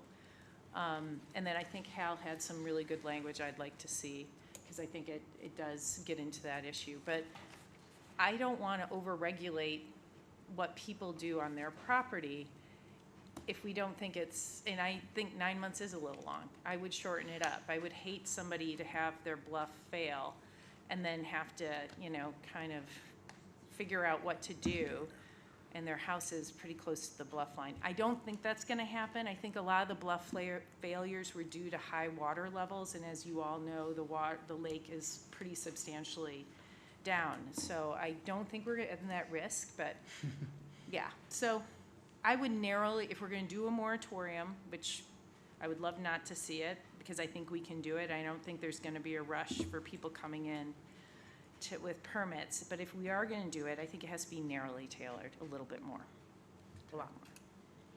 Those are my thoughts. Jump in. Well, I'll go, I guess. Good thoughts, and I really appreciate the thoughts of everyone that came up to the podium, because I, for one, learned a lot about the lakefront and some of the concerns. I guess I would agree with Tina to an extent that perhaps reflecting some of the comments of Mr. Frank and some of the others, including the nice lady who came up and talked about the invasive species and so on, in no way would anyone up here want to prohibit someone from doing general landscaping, protecting their property in terms of landscape, protecting their property in terms of treating the bluff properly. And so I think that maybe this, sort of the intent of it was not the way it was perceived is not what we're thinking, and maybe the language needs to be tweaked a little bit in that respect. For instance, Ben Schuster, in the section of exceptions, where we talk about emergency repairs or general maintenance for structures existing as of July 6, as well as emergency repairs of utility facilities, maybe we can augment that a little bit. Maybe we can add something that addresses more on the general landscaping, or if somebody's home only has 20 feet from the bluff line to their home, that's their backyard, for their front yard or whatever it is. Maybe we can get that right. The intent of this, I think, and again, I don't really focus it on just the 1205 property. That's obviously a shocker, but I think any excavation up there is an issue that we're concerned about. Chris, you're absolutely right. We don't know what a pool would do. I don't know if you put a pool in 10 feet from the toe of the bluff. I have no idea. I think that is what I was hoping to get from the study period, the abeyance. And I would just make a point that, and it was referenced, on January 10th, we had a study session here. This, as Bridget said, this is not a new issue of concern to us. We've been talking about it. And we did not say, I don't believe, I'd have to check the videotape, but I don't think we said back in January or February that we weren't gonna do a moratorium then. But we talked that we were gonna come back and address a bluff. We dealt with going toward the lake at that point, and that we would come back and talk about the bluffs and figure that out and so on. And because that's something that we probably should do. And so we never said we wouldn't do it. But at that January 10th, and our good attorneys put together just a fantastic memo. I would encourage everyone to go back and read this, because it was fantastic. I think it's on the website. It's on the website. You can pull it off. But in their conclusion, they talked about the village having the authority to, quote, enact zoning and building regulations applicable to properties bordering Lake Michigan, such as bluff and steep slope regulations and related building and permit requirements, and to establish a lakefront protection district or overlay zone to identify properties, blah, blah, blah. All of these authorities are subject to the requirements that municipal regulations be reasonable, not arbitrary and capricious, and that any permit regulation procedures are fair, and so on and so forth. So I think if people have followed this council for the past several years, it does not act, at least in my estimation, maybe I'm biased, but we do not act in an unfair, capricious way. And so everything that has been said here, I really take to heart. I hope that maybe this ordinance can be tweaked. I don't think there would be an issue, and Rob Bahan can weigh in on this, in tightening up that moratorium period. I don't think it should end in December, right around the holidays, and we come after budget time and come to a vote, but maybe it can go into January and be cut back 2 months or something like that. We need time for staff to deal with this.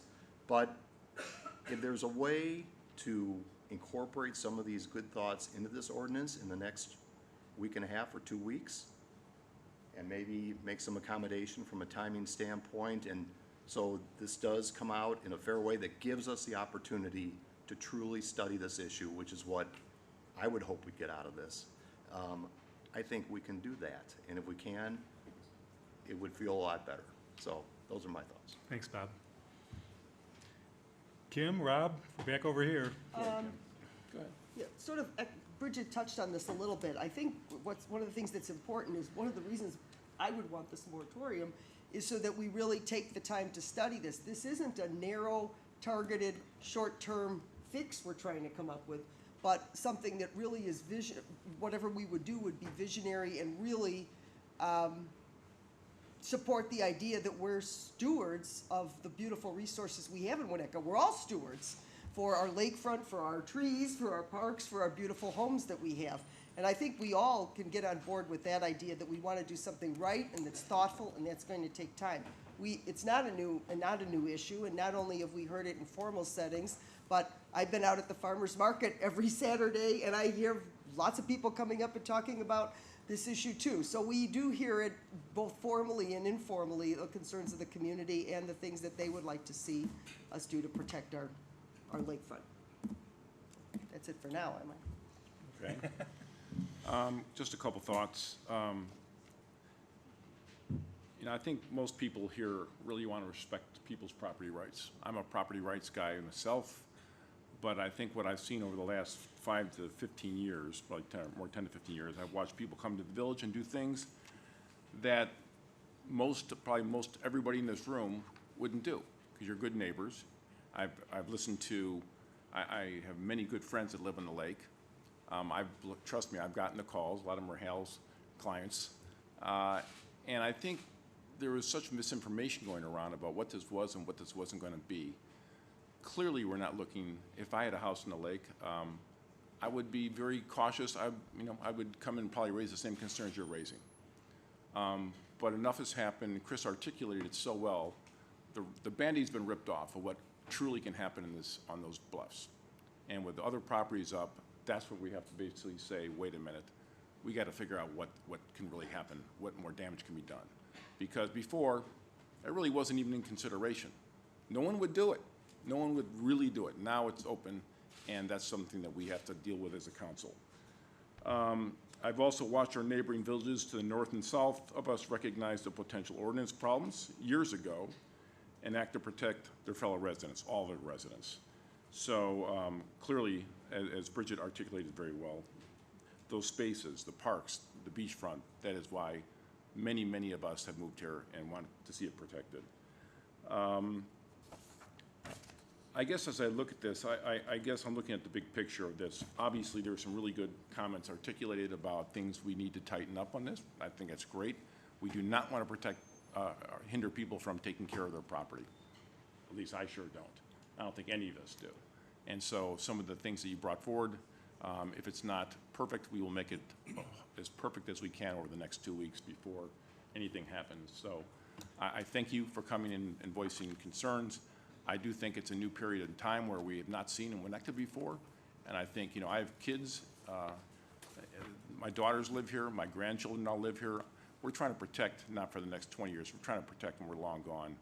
And if we don't do the right job right now and tighten up these ordinances a bit, that may not be the case.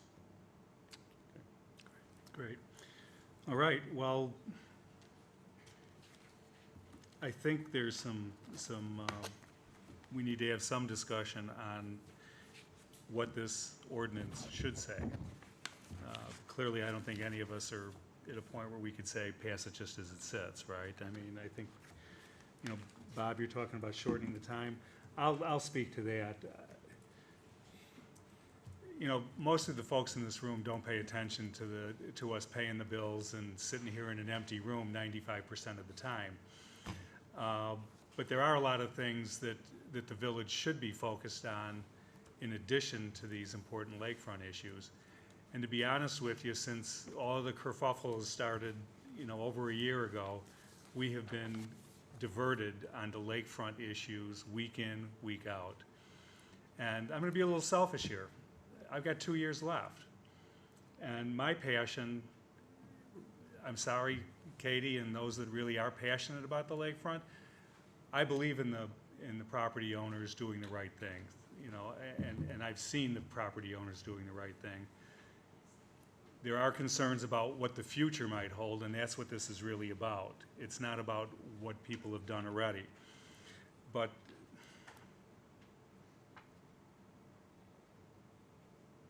no, I'm not going to go there. I think we need to modify this thing up so that it's more reflective of what we expected to do. On the 40 feet, what are you thinking, Tina? I mean, obviously, our coastal engineer gave us information that indicated that 40 feet has something. Yeah, it's hard for us, And- you're right, Chris, it's hard, I mean, we went to the experts, I think we can go back to the experts, but for us to kind of grab a number out of the hat, it's gonna be tough.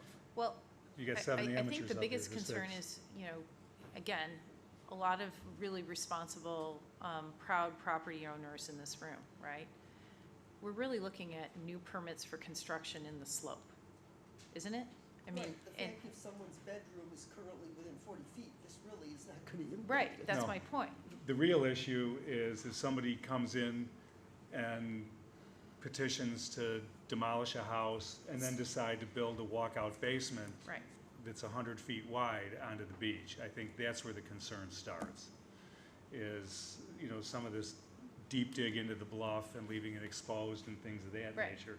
It certainly is about new construction. I read this again, and, you know, never in my mind did I think about alteration, modification, dumping, grading, and removing soil, dirt, or rocks. I mean, really what I was thinking is, you know, no new building permits. Or if you're gonna do something, you know, another thing would be a pool, because we don't know. I mean, if somebody wants to dig a pool this summer, you probably have to wait till next year, if this passes.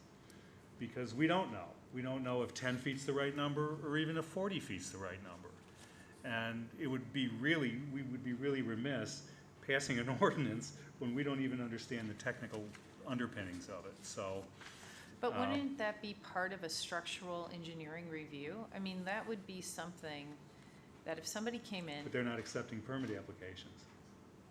who? I mean, if this passes. Well, that's why I'm saying, if you didn't have, if you exempted out the 40 feet, I mean, there would be there could be a structural review, whether it's structurally sound. I mean, But again, we don't even have the, because that would go through their engineers, our coastal engineers. I think the swath is probably the safe place to be right now, but when it comes to people's houses, obviously, if your bedroom is 20 feet inside the 40-foot zone and you want to remodel your bathroom, for goodness sake, you know, there's no reason why that person shouldn't be able to remodel their bathroom. but for the person who may be thinking, okay, I'm gonna finally sell my house and move to Florida, and they have a very modest home, and the value of that's gonna impact property values, as people have said, right? So are we now, I mean, if we're saying that we're so sure that it could potentially impact in that 40 foot, then why are we even talking about a moratorium? Because it sounds like our coastal engineer has provided us that information. Just so everybody knows, it was up to me, we wouldn't be talking about this, so. Okay. But Okay. anyway, so you guys, you know, jump in here. I mean, I'm not gonna defend this ordinance. Again, No, that's okay. you know, Chris, I didn't, I No, mean. but I'm not. But it, But what we learned here tonight, and it's not incorporated in this ordinance, is, Chris, what you just described, and was described by several homeowners. Their home is within 40 feet, it's built within 40 feet of the bluff. This isn't. Never in our wildest imagination would we say you can't improve your home on that existing footprint. So I'm just asking if the village attorneys can incorporate that reasonable work within this ordinance. Well, everything, you know, Well, isn't it it seems to already make sense there? that everything is grandfathered, right? I mean, if there's an Yeah. existing Yeah. structure as of July 6th, it's And grandfathered. We need to pull out some bushes because of invasive, I mean, Of that course. is and so I just think that there should be a way to do that, but I still contend, and I think, Chris, I agree with what I think you're saying, and that is that we don't know, if you're gonna put a pool in within 10 feet and it's gonna be a 14-foot depth pool, we don't know what that does to the bluff. I don't know, and if we're gonna do this, you know, we just have to maybe tighten up the time frame and get it done, get it passed in, if we pass it, maybe we don't pass anything, but address it in January, have some study sessions, get the people, you know, the information they need to comment. I thought the comments were fantastic, and, you know, we'll get it right. And just so you know, I expect the first study session to be in September on this. Fine, good. So, guys, jump in. Well, if the first study session's in September, that is, we're still looking into 2024. Well, if we want to have a good conversation Yes. and explore ideas, it's going to take more than, Yes. and remember, we meet once a month in study sessions. We can have special ones as well, but, you know, we have the budget coming up in November, and then the, Right. now I'm going to say it, the holidays is a horrible time to try to pass something like this, but, you know, we'll have conversations during December as well, but you know, the thing is if we come up with solutions or no solutions, we can always end the ordinance whenever we want to and say, we don't need 9 months, we're done with our work, and Right. there's nothing permanent about this, so. Yeah. So I don't mind so much about the time limit, but I'm more concerned about the applicability, you know, what does this apply to? Well, can Ben get that, can you get that in, Ben, or not? Yeah, we can certainly accept out any type of construction activity for an You existing need to structure speak up. that does not disturb, Speak up. Red is dead. So people in the back can hear. is that better? Is it red or no? It's supposed to not be red. Red bad. There you There go. we go, sorry about that. So as I was saying, we can certainly accept out construction work that, whether it requires a permit or not, that's in an existing structure and doesn't disturb the soils. So if somebody wants to redo a bathroom, that's not going to touch the soil. If you wanted to accept out the principal residence, you could do that. Now, somebody could add on to a residence and so forth, so it's where you want that line drawn. But we can, whatever you ask for, we can certainly accept out.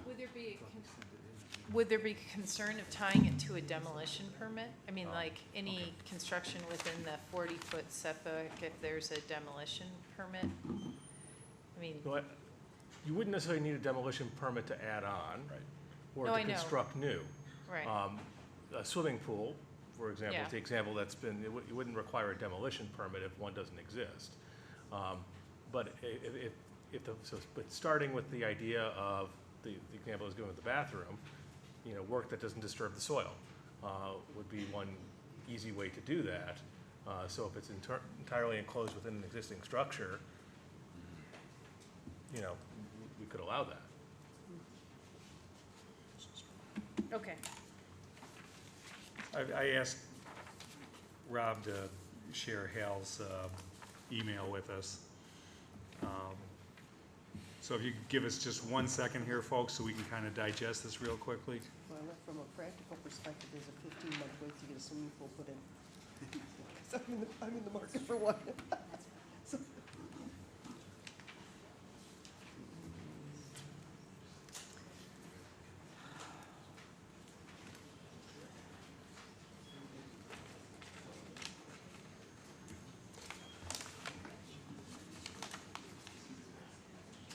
that makes sense, that if it requires a permit. If it- Now, on the other hand, some bathrooms might Wait, require a wait, permit. so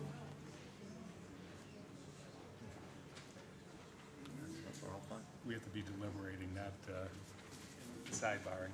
Rob? No sidebars. So, okay, we've got Hale's email here, and there are some, I think, appropriate modifications.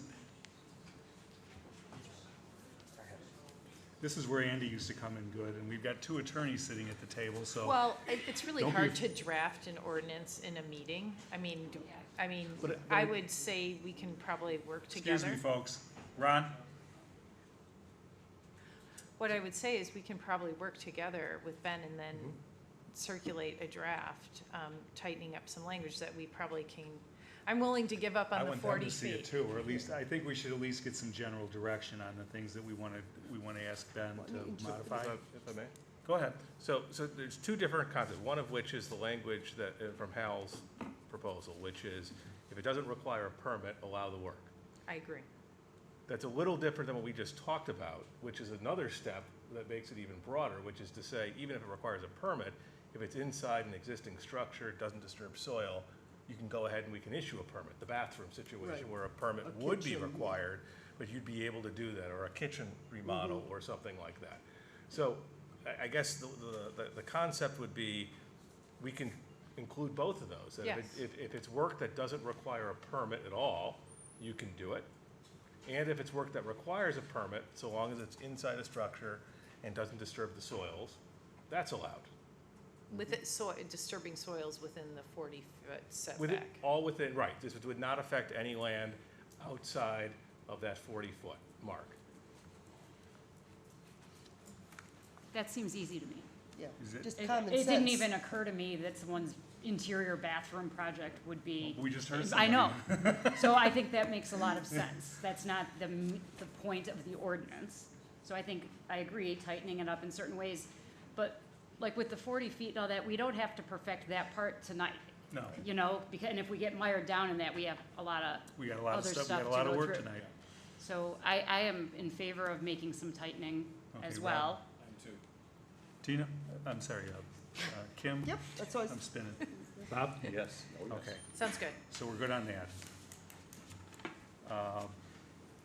So we've taken care of the applicability. Are there other issues that should be addressed in this? Well, Ben, what about the issue of general landscaping that was discussed? It So doesn't- it That doesn't require a permit. So that doesn't require a permit, so I think that would That'd be be the covered. first So does your So it's, cutting disturbing down a of bunch of trees. soil and, I So- mean, So let's break this down. So if you can do work that doesn't require a permit, that's gonna cover most general landscaping. Now, what it's not gonna cover is it doesn't allow you to go into the bluff and remove trees that might require a tree removal permit. So you wouldn't be able to do that. An exception being if somehow it fell within the, an emergency repair, or something for general maintenance of structures. But the idea is that removing non-invasive, invasive species, planting general landscaping, David, that would not require a permit, correct? So that, I think, would resolve that issue. And I think Hal had a good point about restoration, right? If there's some casualty event, I think that is critical, because this, a storm. You all good with that? Yes. What else? Look, I think they covered a lot of the issues. Yeah. Okay. There was one more that, You mentioned one issue, and it was in terms of permits within the pipeline. You wanted to address that? yeah, let's talk about that for a minute. Permits in the pipeline. There are two? Yeah, I'm not feeling good about that, but what do you guys Are think? they demolition permits? They're not demolition permits. They're, I think one's a pool, correct? one's a pool and one has to do with a retaining wall, a raised deck, and a patio. Are they in the zone? Yes. Both of them are in the Both zone, are right? in I don't think you can. I guess I have concern, I mean, if we're gonna Those are have, the exact engage our things we're coastal concerned engineer, about. Yeah. we're digging into the, I don't know where the pool, where it is, how far from the bluff it is, what impact it's gonna have. I think that's kind of what we're talking about. Well, and the only other thing too is, we don't know if those permits were gonna be allowed or denied on their face, right? So I don't know that we should just say those should be allowed. I mean, can we allow them to go through the regular? They would still need, Permit they would still need process? to meet the requirements of our code. So it's not that they would automatically be granted if they don't meet the requirements. It's rather if they meet the requirements, will the permits be issued? And they'd be allowed to. But the code is not dealing with the issue of the It bluff. So it's not, you're not applying theoretical bluff requirements, but they would still need to meet whatever building codes exist today. So if, so if there's an application that facially does not meet the standards at all, it would be denied. But if it's a application that would meet all the applicable law today. But it doesn't deal with the bluff that we're concerned about. Right, That's but it. you don't It doesn't have. touch it, right. Right. So that's what we have to figure out. I don't know, My I am estimation. concerned because those are the exact kind of things that we That we're want gonna learn to about. study and That learn we're about. gonna learn about, yeah. It may be It's fine. tough, but That's what the study session is for. Bob? You know, if you could assure me that they weren't going to affect the integrity of the bluff, I'd be okay in having the permit process go through or add something to the permit process that would assure that, but short of that, I mean, I don't know how we could allow that to go through if they were potentially damaging to the bluff. So where are we at with this one? Tina, I know you're not for that. What? I just think. I think we're gonna find it's out in the gonna study draw session. It may legal be fine. challenge. I think we have to get through and talk to the experts about so what it's a impact it's gonna have. postponement of their permit. Well, and that issue is also not part of the ordinance. You know what I mean? That's something that also can be reviewed. Like, it's not gonna be in the ordinance, is it? That the two permitted people are, No, not specifically, yeah, but I so mean. I'm just saying that's something that can still be, Well, I like, think can we the figure out? ordinance- The ordinance does say that no new permits will Right, be issued. but the question would be, is this new, right? No, Like, it I would mean, I be new. guess it would be new. It would be new. Anything new. that is filed, Bless you. yeah, it's the issued permits. We would, the only way to exempt it is that any applications filed at the time would be grandfathered in. That's how you would do it. No, because then we're opening up a longer period too. No, these would be the only ones, right? You wouldn't say that you're not, it's not gonna open up a floodgates of new applications. Is there any way, Ben, to look at existing permits in the context of this ordinance and say that any existing permits would be further reviewed for issues related to the bluff, integrity of the bluff? Could we in any way, just strengthen up that process on the two in the pipeline? I think it would be difficult because you don't know exactly what standards you would be applying.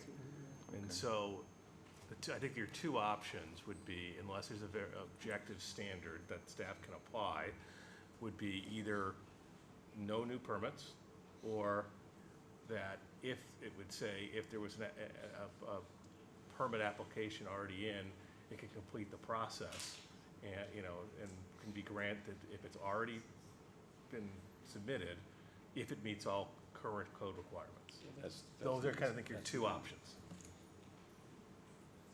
Okay, well, At least three of you guys gotta say yes or no, otherwise. I say no. I would not allow those to be exempted. Agreed. Agree. Okay, we got So, four. That's four, so. All right, anything else? Okay. I will now then ask for a, where are we here? Motion to Yeah, I know. introduce. It's easy for you to say. Oh, yeah, the public hearing is now closed. All right, since we are not waiving introduction, May I have a motion to introduce ordinance number MC 08-2023 with a provision that the village attorney will incorporate the issues that we spoke about relative to those other bits and pieces. Are we good with that? So moved. Second. Okay, I want a roll call vote on this, Rob.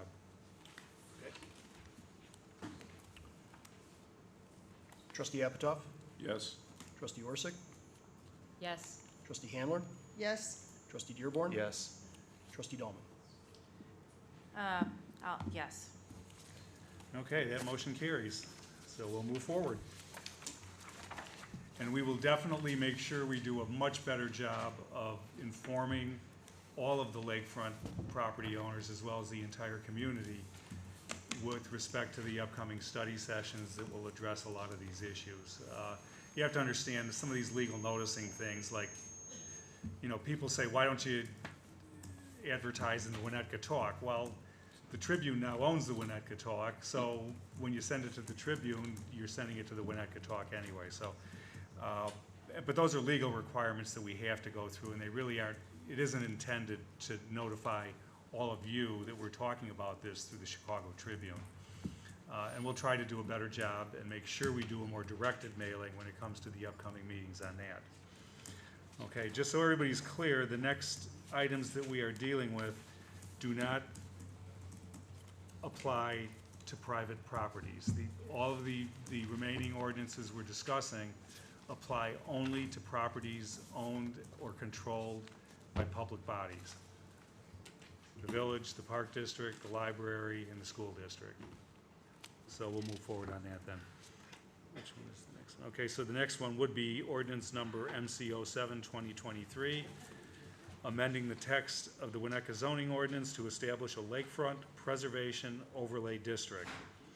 Council will consider the proposed amendments to the village code establishing a lakefront preservation district. We have to have a public hearing for this, so the public hearing on the lakefront preservation overlay district is now open. Some quick words on this. There might be a misinterpretation that this particular ordinance is strictly related to the park district.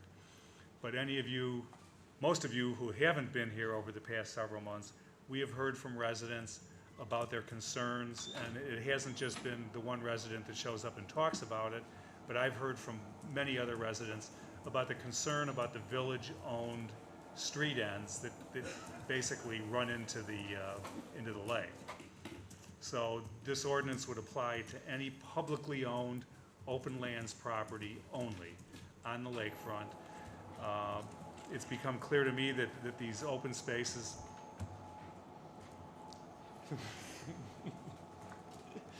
Beam me up.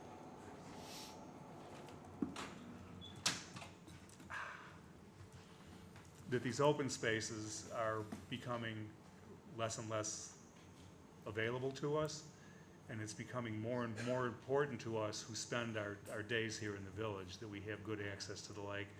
There's been a lot of concern about the potential disposition of the road end properties to the adjoining property owners, and part of this ordinance is to address those concerns as well, reassuring residents that if anybody decides to somehow dispose of or change ownership of lakefront properties, that it should go through an additional process.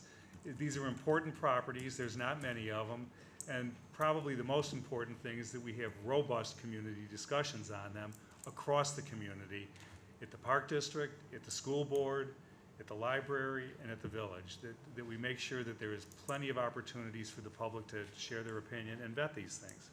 So a lot of these are more focused on that sort of idea that, you know, people haven't been really pleased with some of the process that they've experienced at the park district previously. I've heard the same about previous iterations of the library. And so what we're trying to do is provide a larger forum for people to speak to here at the village. So that's kind of the background on a lot of the things you're going to hear for the rest of the evening. So I will now turn this over to David Schoen, who will run us through the particulars on this item? So as President Rentz indicated, we're looking to create a new overlay zoning district that would be applied to existing specific publicly owned land along the lakefront. So what is an overlay district? I just want so everyone understands, it's a geographic zoning district that's layered onto one or more existing zoning districts. The image on the right here shows the commercial overlay district that we have in our commercial districts. It's designated by the red crosshatch over the gray area, and that gray area is an underlying zoning district, our C2 General Retail Commercial District. So an overlay district goes on top of another district. And in this instance, the purpose of the overlay district is to promote the location of retail and restaurant uses on portions of the ground floor commercial space. So it's not every portion of the C2 district, it's a portion of the C2 district, and there's specific regulations that apply to that portion of the C2 district. So what we're looking to do is create an overlay district to apply on top of an underlying zoning district. Along the lakefront, all the properties are zoned R2, including privately owned and publicly owned. We're only going to apply this to publicly owned land. And currently, there are allowed uses in that R2 district, in that underlying district, and those are listed here. They include single-family detached homes by right, and then other uses allowed by special use. Those are institutional uses, and then parks and recreation facilities. So this overlay district would then be placed on just those publicly owned properties along the lakefront. And those are indicated here and specifically identified in the staff report. So the regulations of the Landmark Preservation Overlay District would come into effect when a publicly owned property is no longer publicly owned. When that occurs, the ordinance refers to a property as a regulated property in the ordinance. So until that happens, the regulations of the R2 district continue to apply to the properties until they go from publicly owned to privately owned land. Once that happens, only certain uses of the land can occur when a property is then a regulated property. There are those by right or listed as permitted uses here on the left, and those which would require special use approval. So once it becomes a regulated property, you could have an institutional use on the property, but it has to still go through the special use process. I guess you could have a single-family home on the property, but it would have to go through the special use process.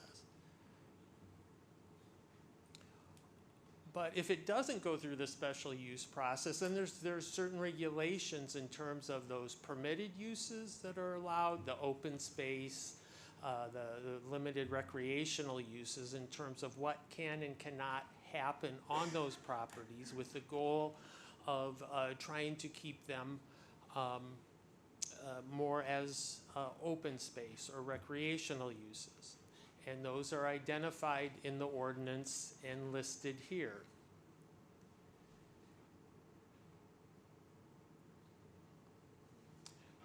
So again, this evening you're to hold a public hearing. President Rentz indicated earlier that we'll only be considering introduction of the ordinance. So I would be happy to answer questions now or wait until after you hear from the public. Okay, questions for David? No questions? Nope. All right, we'll move forward to public comment. Would anybody like to speak on this item? Come on up, Joe. Good evening. I'm Joe Dooley. I live at 849 Sheridan Road. And the reason I'm speaking about the overlay district, and I'm objecting to the part of overlaying the Park District beaches, which are owned and governed by the Park District, a separate board in the village that has elected, like you are, and has a taxing and bonding authority. They run and all the activities and the programs and maintain those beaches. And you're coming in to do what's called an overlay. And I want to talk about what my concern is here, is that I was on the board for 10 years. I was president of the board for 6 years. Because of that experience, I'm sure, I was redrafted to become the co-chair of the Waterfront 2030 plan. While I was on the board, we were constantly looking for ways to join Centennial and Elder Beach. That's been going on for over 70 years in the district.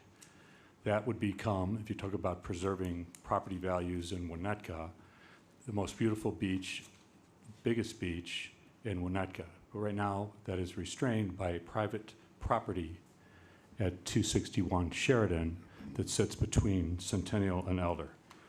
In the 2030 plan, it was said that we should acquire that property, and that should be a goal. The Park District has joined a land swap with Mr. Ishbia to make that happen, and that has been a controversy you've all been hearing about now for years, and it's blown out of proportion.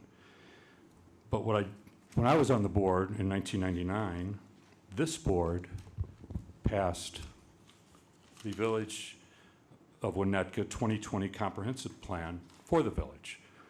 And under acquisition of open space or additional parkland section, they said for the village will cooperate with the Park District to acquire additional properties, especially in the following locations only if they become available.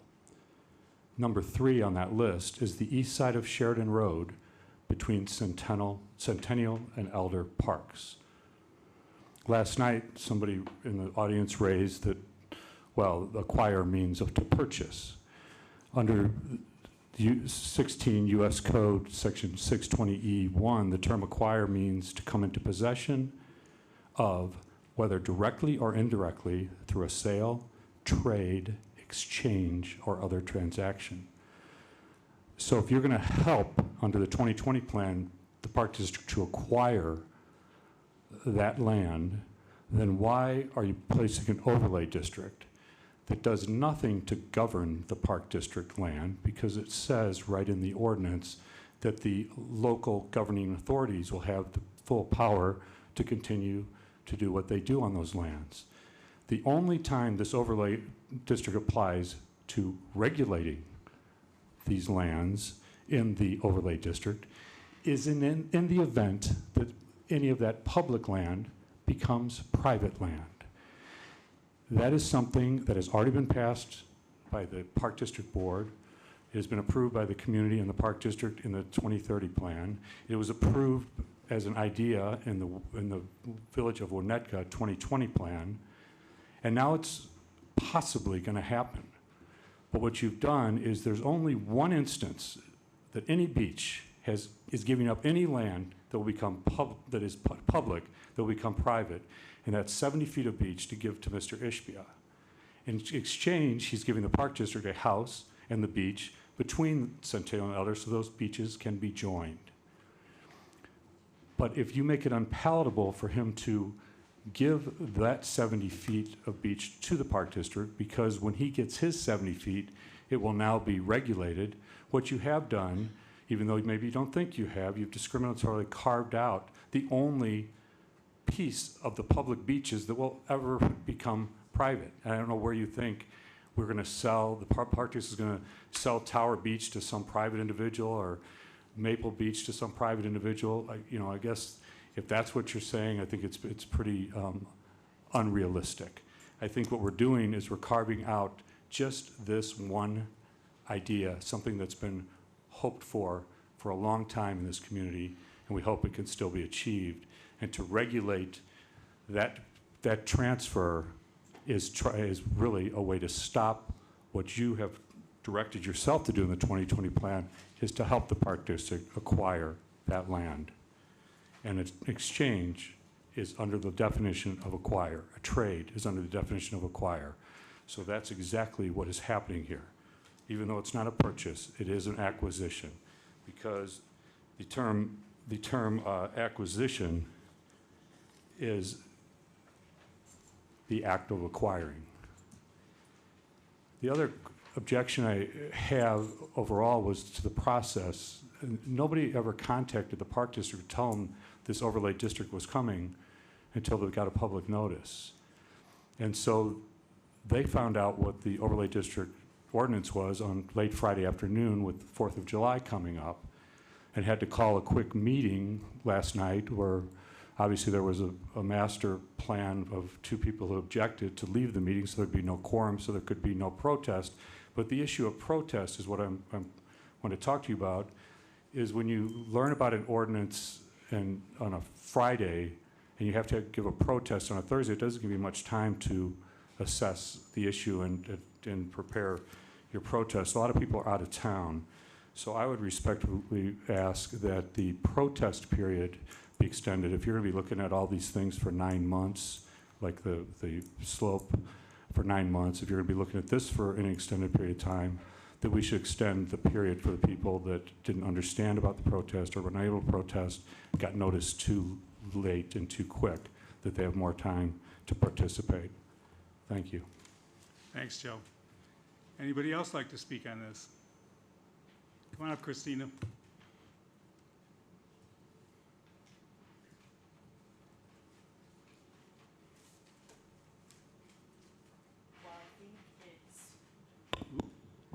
While I think it's noble that you've included your own beach assets in the overlay district, together with those of the other taxing bodies, the village is the only body that has permitting authority.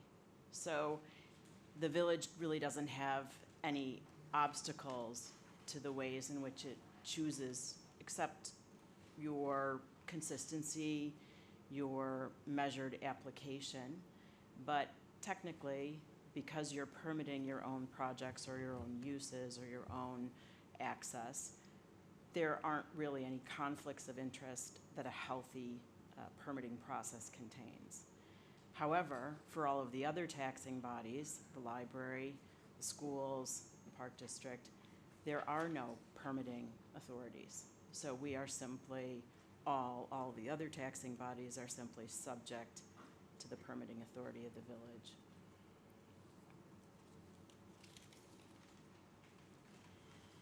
Anyone else like to speak on this issue? Come on up.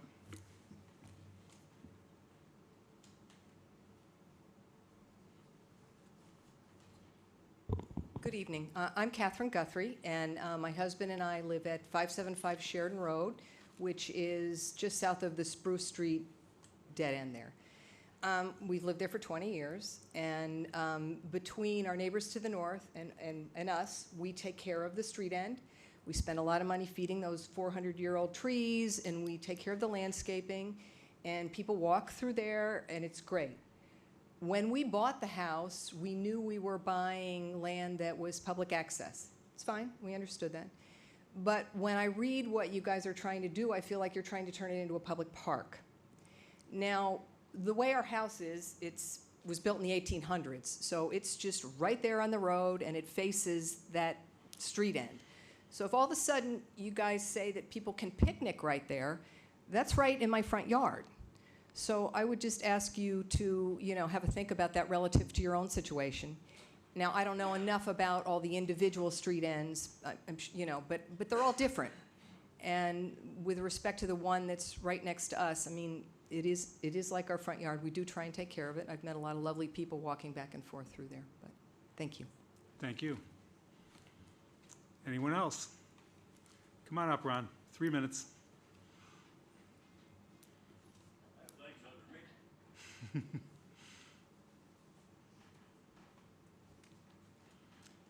aren't going to swing that thing at me, are you? I'm Ron White. Been living here in Winnetka, except for 25 years down south. since 1945. And many of us didn't really understand Clement Stone, but he had a nice large house on the lake. It's no longer there. But I wonder if that house had ever been asked or marketed as a hotel. Probably not. But Winnetka did have a hotel on the lake. Centennial Beach was their beach. And it was a house or a hotel mostly leased to physicians. And these physicians were they were involved in the cure of ladies who became addicted to laudanum, cocaine, heroin, things like that. But Kenilworth also had a hotel, and that's over at on that high ground at Indian Hill Country Club. That building's still there. Today there's a big excavation on the lakefront, which I think in its second or third use will become a hotel. 60 rooms and a private enterprise, and village trustees will be called together to pass permission, to license that as a hotel. For a while we thought Winnetka 1 could have hotel rooms, 1 week stays, 1 month, things like that. Maybe we have a Winnetka hotel on the lakefront 10 years from now. It's also another opportunity for the 1923 lagoon, extending from approximately Tower Road and having a larger aperture, down closer to Kenilworth. And it would make a nice, calm lagoon as because of the offshore structure. Underwater, it would dissipate the heavy wave action, but would also build itself as much as the North Park District was created offshore Chicago. It's techniques used in the Netherlands applied to Chicago very successfully. If we could apply it here in Winnetka.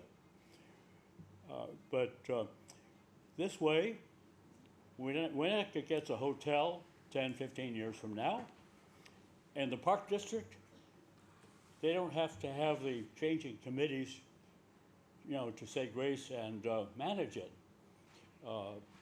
After all, we lost the Winnetka Women's Club, which is unfortunate, but, it got worn out and didn't have the cash flow for the maintenance.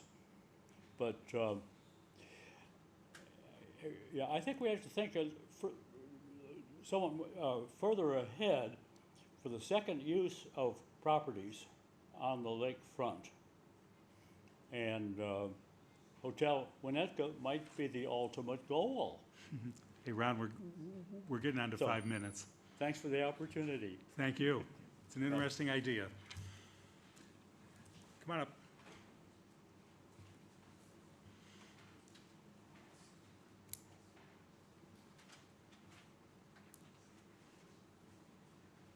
Hello, Joanna Karatzis, 47, I live on Provident. The way I look at it is, both of these ordinances, the first one you talked about and this one, do sort of target the 2020 orchard property in that if they were to acquire through a land swap the southern 70 feet of Centennial, it prevents them from, I would think, bulldozing that part and destabilizing the bluff next to the park. If the land swap if it doesn't take place, it prevents them from grading the 261 property and doing the same thing, I would think, I would hope. So for all of those property owners who I thank for taking really good care of their bluffs and who feel like they're being punished, like the whole classroom's being punished for the actions of one, I don't know what else you can do to prevent something like this happening again. So that's all I wanted to say. Thank you. Okay, thank you. Anyone else? Come on up.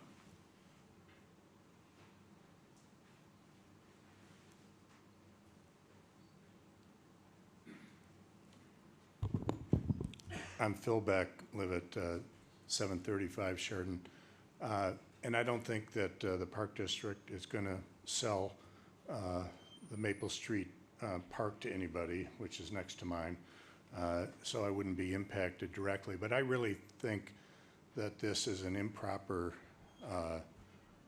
move by the village because you disagree with the governing body on the Park District. I mean, this seems to me quite clearly directed almost entirely, while there's some, okay, the edge of the village streets are affected, but it seems to me quite clearly to be directed at making the proposed land swap totally impractical and killing it in its tracks. Because if the park and I don't actually have a view on whether, well, I think that the land swap would be nice, but reasonable people can differ on that. What offends me is that, to me, it's up to the Park District. And that may be a good idea, the land swap, or it may be a bad idea. But it's within their purview to decide that. So what you're doing here is you're saying that if the Park District goes against your wishes and does the land swap, then Ishbia won't be able to put a fence up on his property line. He won't be able to plant a tree if somebody from the park would say, well, you know what, I used to be able to see the lake from this angle, and now you've planted a tree on your property line that obstructs my view. And so it seemed to me quite clearly the purpose of this is to make it totally impractical for the Park District to exercise their judgment on whether this land swap should go through. Before I said you're going down a road where you're pitting government bodies against other government bodies. I think that's unseemly, and I think it's improper. I think you ought to respect the jurisdiction and the authority of the Park District when it comes to this land swap, rather than through the back door of a zoning change, make it impractical for them to discharge their duties. Thank you. Come on up.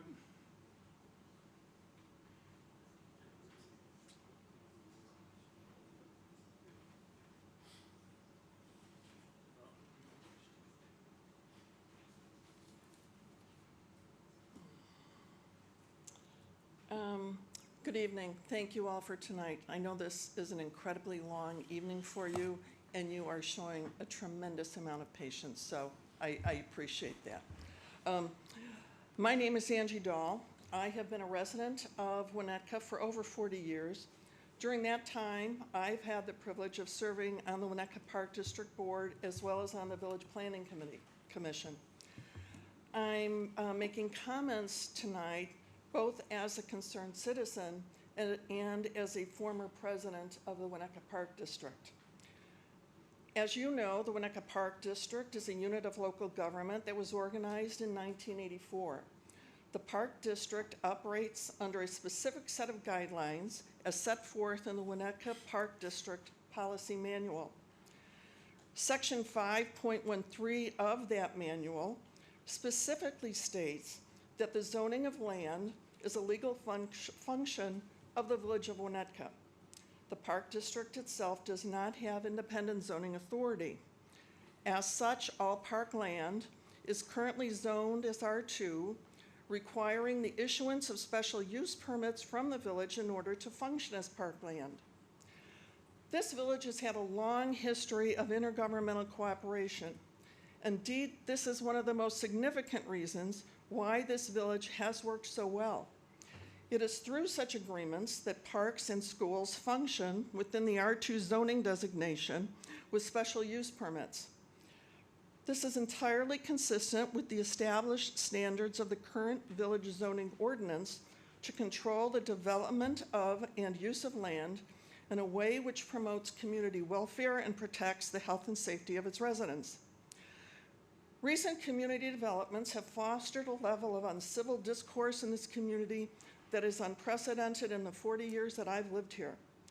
Typically, matters relating to a local governmental entity remain the purview of that entity. However, the current Winnetka Park District Elder Centennial Lakefront issue has now become a village-wide issue, specifically as it relates to the zoning authority of the village. Ongoing construction activities permitted by the village have caused significant changes to the tableland along Sheridan Road.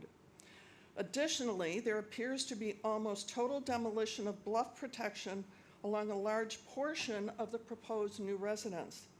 Public property which abuts this construction may potentially experience increased destabilization. One of the inherent responsibilities of all elected public servants in our community is the caring for and protection of the most precious of our village assets, which is open space. You're doing so tonight. The proposals to establish a lakefront preservation overlay district and the enactment of a study and permit abeyance period in whatever form you come up with are appropriate and thoughtful first steps. Thank you. Thanks, Angie.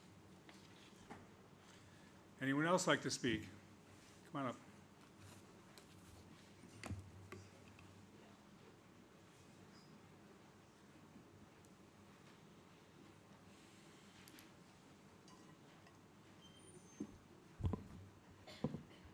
Good evening. Well, I believe everything she said, I'll tell you that. I'm Mary Garrison. I'm a 37-year resident of Winnetka, and I live on Ridge Avenue. I am a proponent of preserving Winnetka's open land, protection of the bluffs, beaches, and Lake Michigan. Winnetka is a community with precious, limited open space, and our generation must preserve what we are so fortunate to have, and maybe we take it for granted. Once our open land is sold, it is gone forever. We must keep the open space that those before us preserved, and they did it for us to enjoy. We should not sell, trade, swap our open space. We are in charge of continuing the legacy. While serving on the Winnetka Park Board for 17 years, I had the opportunity to serve on boards in the state, in the region, and nationally. I learned from these experiences that the parks of Winnetka are the best of the best for a community of our size. We need to preserve and acquire more open space if the opportunity knocks. The last I know was the piece of land over on Cherry Street Extension that we acquired a few years ago, and it was $500,000. We need to preserve and acquire that open space if it knocks. The open space that we enjoy today has been entrusted to our care. Village trustees, thank you for your time, and I encourage you to vote in favor of the Lakefront Preservation Overlay District, designed to protect our bluffs, our beaches, our open space, and the Lake Michigan waters. I think it's a no-brainer. The Park District always has come to the village for all our zoning, any zoning changes, any buildings we were going to build. We've always come to the village for that, and this is not changing that. Thank you very much. Thanks, Mary. Anyone else?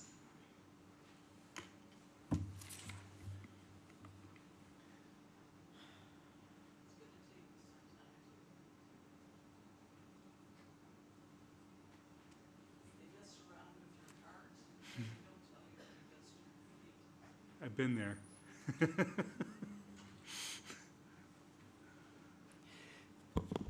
Louise Holland, 545 Oak Street.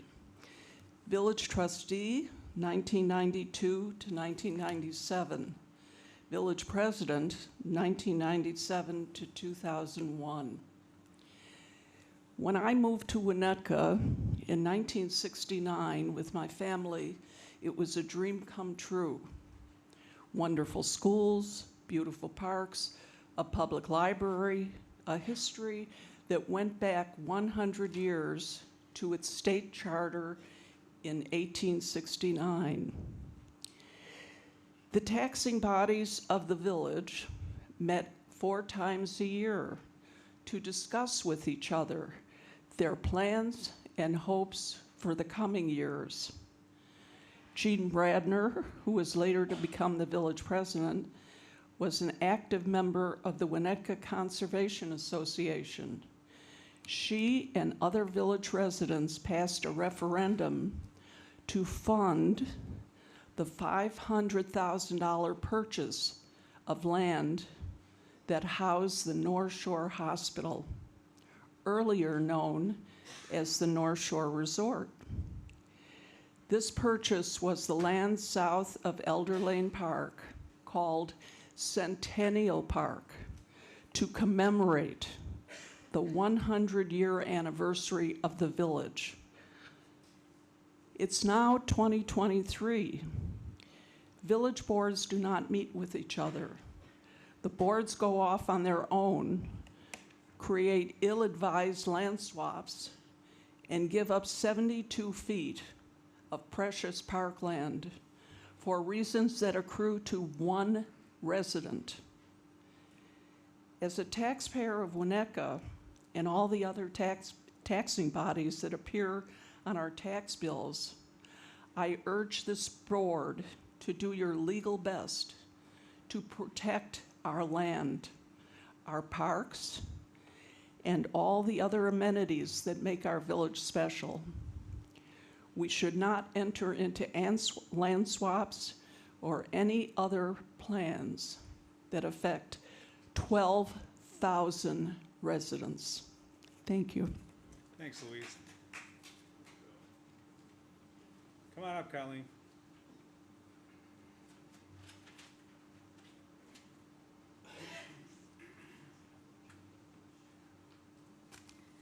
Good evening. My name's Colleen Root, and I'm here speaking at this podium in my capacity as an individual citizen and resident of this beautiful village of Winnetka. I want to sincerely thank all of you for the work that you have done since December. You've come a great long way. You've recognized you have concurrent jurisdiction for our lakefront and the waters of Lake Michigan, I think, out to 3.5 miles? And you're proposing now ordinances, what I'll call regulations, that every other municipality on our North Shore has already done. So thank you so, so much. I read with great interest the new Village 2040 plan and actually commented on it. And Bridget, I want to thank you because you've worked so hard on it.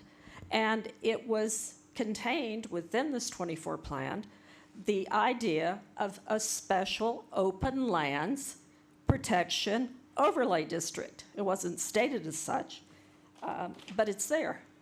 And so I'm somewhat curious as tonight why we would not want, as a park district and as a village council, to collaborate to preserve, to protect, and I would advocate acquire more lakefront open land, because this is what Winnetka is all about.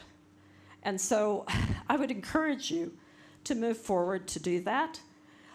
You've heard for weeks people coming in here, because I've sat and listened, and they said that what they really value on the lake is the ability for open lakeshore vistas, as well as the ability to traverse the lakefront. And so I would ask that you also consider those two important points. I am all for, as a private citizen, the unification of Elder and Centennial beaches. But I'll be very candid in my individual capacity, speaking only as a resident. I am not in favor of giving up 70 feet of what is left of the beautiful Centennial Park for a developed property in between. There are other ways that we all know as lawyers and as regulators that we can acquire that property. So I thank you for your time and attention, and I would heartily support that you continue with this protective overlay district zone, because I think it is needed, and I think we need to work in collaboration. I also want to clarify some miscommunication that has been stated about me this evening. I was at a Park District board meeting, special board meeting last evening. I left that meeting not as part of any sort of collaborative scheme, but rather because what was being discussed was a formal protest by the Winnetka Park District against this village. And I'm sorry, I'm all about working together, hand in hand, finding ways to overcome differences, and I think that it is ghastly, again, in my individual capacity, that another governmental body would want to come and file a protest and fight its village. We have differences, we can work them out. And so I heartily support that representatives of this village and representatives of the Park District sit down and work through those differences. But I did want to clarify that, because that was not any sort of a premeditated action on my part. It was simply, I thought personally it was extremely wrong.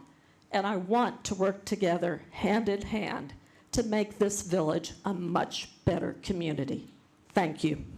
Thanks, Colleen. No clapping, please. Hi, my name's Katie Stevens. I've told you this story before, but other people haven't heard the story, but we were the ones that tried to get the purchase of 261 Sheridan on a referendum, which we successfully did, and it was turned down by the village. The residents, all the residents got to vote. So I think the village, the Park District had an opportunity to buy that property, and I've been told, I believe they had an opportunity to get it, but then this other opportunity came up that I believe, in my opinion, serves one person and doesn't serve us as a village. I live 2 doors away from this property, 2 houses. I firmly believe that we need an overlay, because I believe that the zoning is R2 zoning. We all live in a residential neighborhood, and we need the protection of not having marinas or wedding venues, or a hotel, or other things that are not part of a residential neighborhood. It is a very tight group of houses in that southeast part of Winnetka.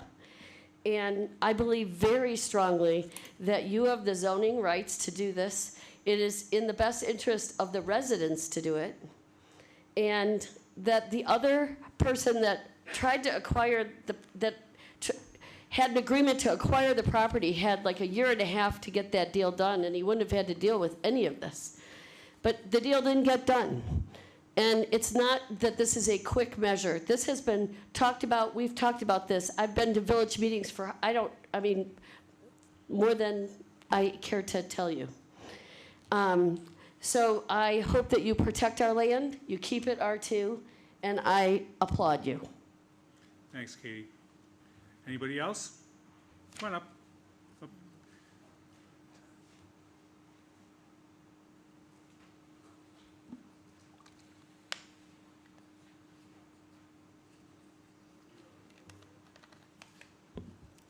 Susie Schreiber, Winnetka Park District resident and Lake Michigan resident. Some of you have seen this pamphlet, which is the Lake Michigan Watershed-Based Plan.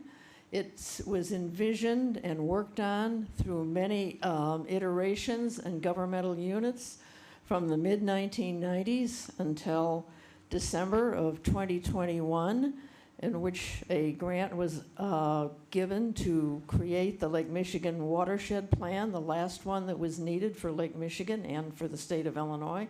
All the rest of our watersheds had plans. And the actions that you are considering tonight are completely substantiated within the Lake Michigan Watershed Plan. I have been a Winnetka Park District Commissioner and Vice President. I served for 12 years. I have also served on the Lake Michigan Forum and other entities of issues on Lake Michigan, and I'm well aware of the northern end, the southern end, the western side, the eastern side, and they all surround one basic sub-watershed of the Great Lakes.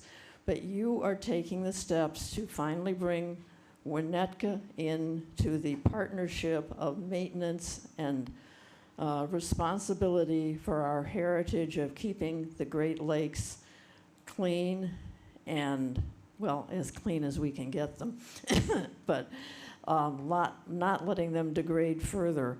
And I will tell you, and these are logical issues that you have brought up this evening, the issues on the east side of Lake Michigan are more sand-based. The issues on the west side of Lake Michigan, and the prevailing winds are west to east, are more clay-based or rock-based, and is part of the geological and hydrological sub-studies of the issues you're talking about tonight. But I totally favor what you are doing, and thank you for taking up and looking into it with the thorough study groups. I would also make a suggestion that, as you did in January, bringing the IEPA and the IDNR and the Corps of Engineers, that you bring the lead writers on this, the Lake County Stormwater Management Team, which was tasked with putting this together. And that's because there's only 2 counties on Lake Michigan in Illinois, and the headwaters happen to be in Lake County, and they have the facilities and units to do this. So they could put, forward a really good study session if you wanted to have them come down. Thank you so much. Thanks, Susie. Ted, you look like you were heading up. Yeah. I was up all night. Oh, man, it's getting hard for me. In any case, hi, Ted Winnichenko. So yes, I am here to talk about this ordinance now. Yes, I think this is a good idea. I'd be interested in meeting this person who's been coming and talking about the street ends. If you point me to them, that'd be awesome.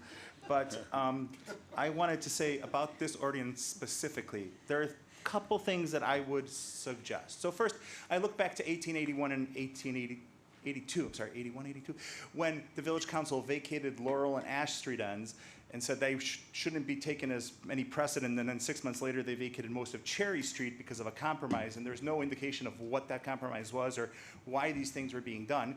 And I think that it's a great idea to put this prohibition into effect. That would then mean that any council in the future, any transfer of land would require action on the part of the council to undo the change if that transfer was to then result in some sort of loss of open space. And that would at least give the public the opportunity to observe what the issues are.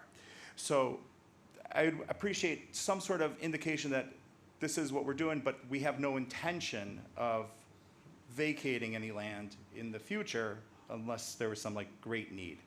I'd like to see in the ordinance some sort of indication that the structures that are currently there, the vast majority of which are not permitted and illegal, are not somehow grandfathered in as valid structures into the future. And you know, there is another thing, but I'm not gonna. But I do want to touch on, because this has bothered me, and as has been said, you know, this whole land swap issue, right? So the land swap issue came about, and the land swap issue came about because the Park District had a deal, my understanding is, for $5 million to purchase the house between the two parks. Somehow, the current owner of that land found out about this and made an offer for $6.2 million. And of course, the previous owner said, well, that's better than 5, and so took the 6.2, and then that new owner turned around and tried to make this deal to get 70 more feet of land adjacent to the other properties he had. And so this idea that this land swap is somehow this great community-based giving action is a bunch of not correctness. And I think that it was inappropriate, and it's where it is, and the Park District shouldn't give it up, shouldn't trade to get it, because at some point that land will come back on the market. And if we're talking about 16 U.S.C., which I have not read, but 16 U.S.C. is about generally conservation, and while I'm sure they talk about acquiring land, I am pretty sure that the intent of 16 U.S.C. would not be to give up land that already is being held in conservation to acquire other land for conservation. So I think this is a great ordinance. I think it's a good start. I'd like to see a few changes. Thank you very much. Thank you. Would anybody else like to speak?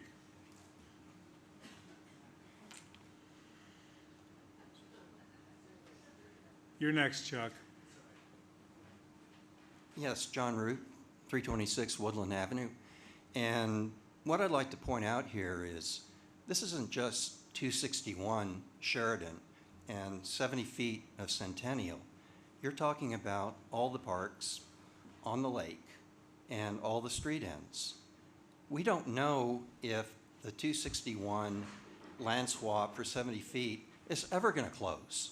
I mean, it has already been 2.5 years since that agreement was made, the contract. So I think we just, you know, it's partly a red herring. You need to be thinking about preserving open lands, and that's what your ordinance is. And I completely support that. Thank you. Thanks, John.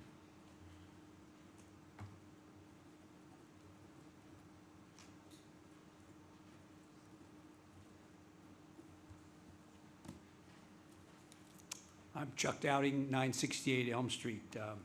I'd like to thank all of you for all of your diligent work, and whoever came up with this idea for the overlay district. I'm really very pleased with that creative idea, because it gives us a framework for discussing how to preserve and maintain the continued public access to our main asset here in Winnetka, which is the Lake Michigan. We drink its waters, we recreate in its waters, and we derive economic benefit from our adjacency to its waters. And I'm especially pleased that you included the entire right-of-way in the streets, because the streets have become sort of choked off with encroachments of some kinds, and I think I'm really pleased to see that the maps that I've seen in the amendments include the full right-of-way along these streets.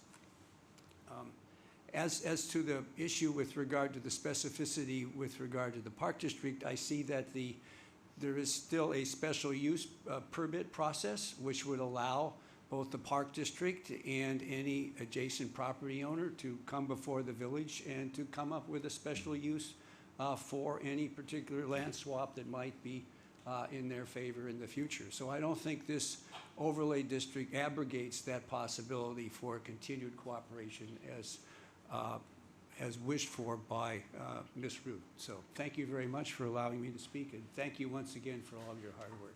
Thanks, Chuck. Thanks, Chuck.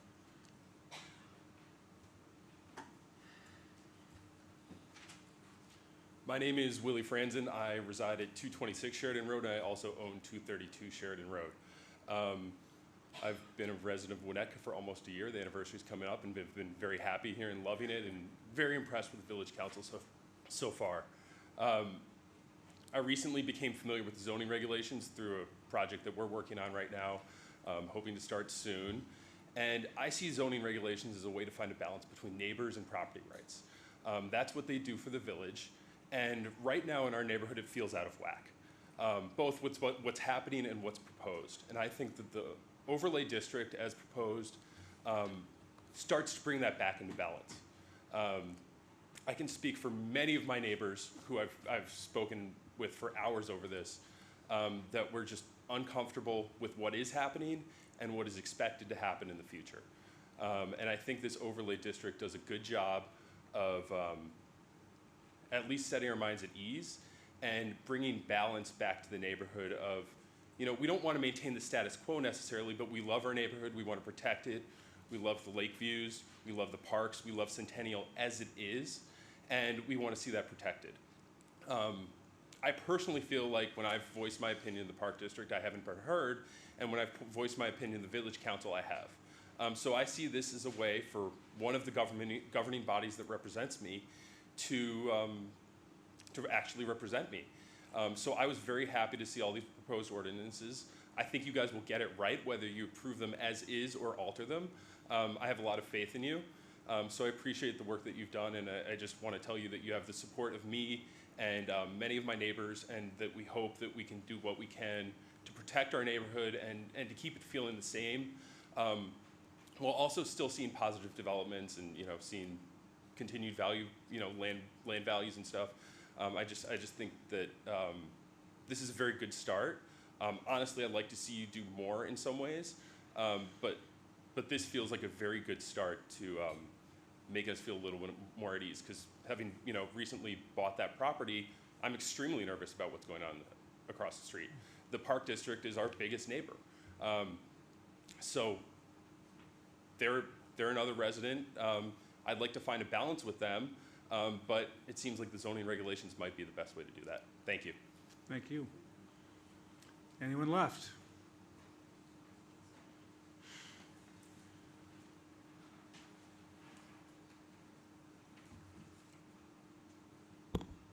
Hello, my name is James Finley. I'm at 455 Sheridan Road.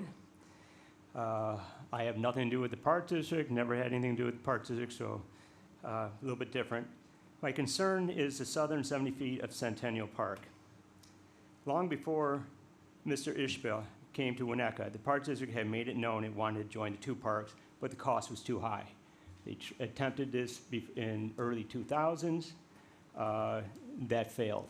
I'm not sure if there's anything that would change it now, because, you know, the value of the property has gone up. Here we have Mr. Ishbia stepped in providing a no-cost solution and has been upfront. He wanted to develop the Swap Southern property. I feel the village's intended action is an act of bad faith, especially for land it does not own. If we end up defending a lawsuit because of this act of bad faith, it will be rightly deserved, but will that be at the taxpayer's expense? I think the consolidation of the two parks would be a great asset to this village. Thank you. Thank you. Come on, Hal. Thank you. Very quickly, as you said earlier, Chris, this does not affect any of my clients right now. So on the surface, I don't think any of them have any problems with the overlay district or the remapping to the overlay district. If I will tell you, contrary to what some of the others have opined, I think it's a bad idea. And to give you my own little piece of Winnetka historical trivia, if you'll allow me to, because you heard a lot of it tonight. I remember many, many years ago when I was working on a project and I was pouring through records here, and I can't even remember what project it was, but I was looking for precedent. I came across some minutes of old, really old, long time ago village council meeting, of a very old, a long time ago village council meeting. And in these minutes, it was really interesting. The council meetings back then were all held in closed door private session. This is years and years and years ago. And somebody, and I can't remember whether it was a member of the public or actually a member of the council, said, I think we should open up these council meetings to the public. And there were some members of the village council that said, what? Are you crazy? We'll never get anything done. Well, that is an example, I think, of what was a good idea, and eventually it got implemented. This particular idea, I personally think, is a bad idea because it creates a whole new set of regulations for a certain class of property owner. And as was noted at the March 7th meeting, your code provisions are already in place to accomplish a lot of what this overlay district set of regulations is set to, is intended to do. And I think there's an easier way to do it. And just like you've looked for the steep slope ordinance, you've looked to the other municipalities around here for guidance. If you look at some of those other municipalities for guidance on this issue, what they've done is simply, they have created a zoning district for these kinds of lands. So you could do a much simpler, more direct approach of just creating a new zoning district classification, zoning these public lands in that district, and then if somebody wants to, whether the park district or some private property owner wants to use them for some of the things that were up on the screen that David was talking about, they'd have to go through a rezoning of the property. So rezone these properties from R2 to P1 or public land district. And then if somebody wants to change the use of it or do some of those things that were up on the screen, they have to go through a rezoning. Your ordinance already has provisions for how to apply, how to go through the process, what are the standards. There's a whole body of case law. So I think there's an easier, more direct, more common way to get to where you're trying to get. My only request would be, my concern is that not with what you may do now with these district regulations, but that some council 5 years from now, 10 years from now, 15 years ago now says, let's just cover every property on the lakefront. It's been in place, it's worked, let's do that. So I would request that you create a good legislative history, that that's not your intent, that you're not trying to get there down the road, because as you know, you can't bind future councils. That's my only request, that you create a good record that that's not the intention, that it ever happened. Thank you. Thanks, Hal. Anybody else? Okay, I will now close public comment. Is now the time where I close the public hearing? Oh, okay. Now we deliberate. What you thinking, guys? Besides, I want to go to bed. I mean, I can go first. I'll go next, it's fine. Okay, in the 2040 plan, we talked about the necessity of rezoning these properties because of all these problems and because they're improperly zoned. And we talked about protecting the open space because that was what was so important to make Winnetka Winnetka. And it was very clear that we were going to recommend studying how to protect the lands, restudying the zoning, all of that. The Park District even wanted it rezoned because they would have less confusion about what was wanted with the space. And we are trying to keep what we have. And this doesn't stop us from acquiring more. And it doesn't affect anything that's going on now. And I think it's a nice protection for our lakefront and our parks and our other village properties. That's what I think. Okay. I do want to reiterate what Chris said about this refers to all of the park and public land on the lake. Without question, that's what we all are trying to do. I'm now 3 years into the council, and I, on this topic, have spoken to hundreds of residents, participated in numerous study sessions prepared by our staff, dozens of meetings on lakefront issues, hit the farmers market. I've heard and attended a ton of Park District meetings. I couldn't agree more. We would love to work hand in hand with the Park District.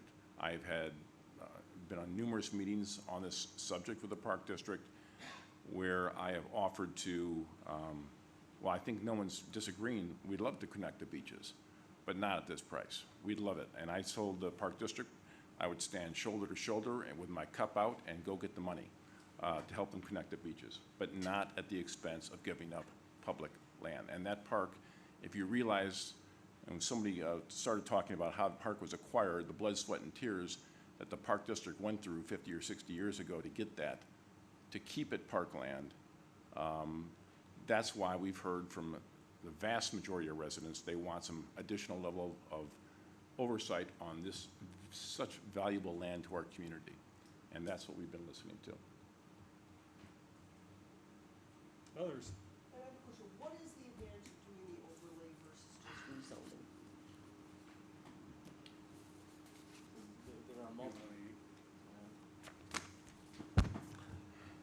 There are multiple ways and different ways you can go about zoning.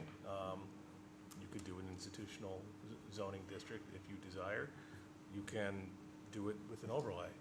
I think that the way that this has been structured is not to prohibit all sorts of uses, rather it's to allow a special use process for certain types of uses to make sure that whatever is proposed meets the standards, but to provide some ability potentially to use it if they met standards. Okay. Okay, thank you. That's all, Any thoughts, that's what I Kim? have for now. That's all you have? That's all I have for now. We're gonna vote soon, so. I know. Speak now or forever hold your don't. peace, exactly. That issue, Bridget, I think you're right, and Mr. Frank, I think you're right. When this started bubbling up, I think there were conversations among certain of us and so on, why aren't we looking at all public land throughout the village? All parks, all school, this building, the whole thing. And the focus was on the lakefront, and that made sense. But I do think that we should probably scratch our heads in terms of the idea of an institutional zoning district of some sort that might cover other open space, other publicly owned properties in town. Because, to Mr. Root's point, some of us really have a lot of sympathy and love for open space in this town. And it's sort of just personally against my DNA to give up open space.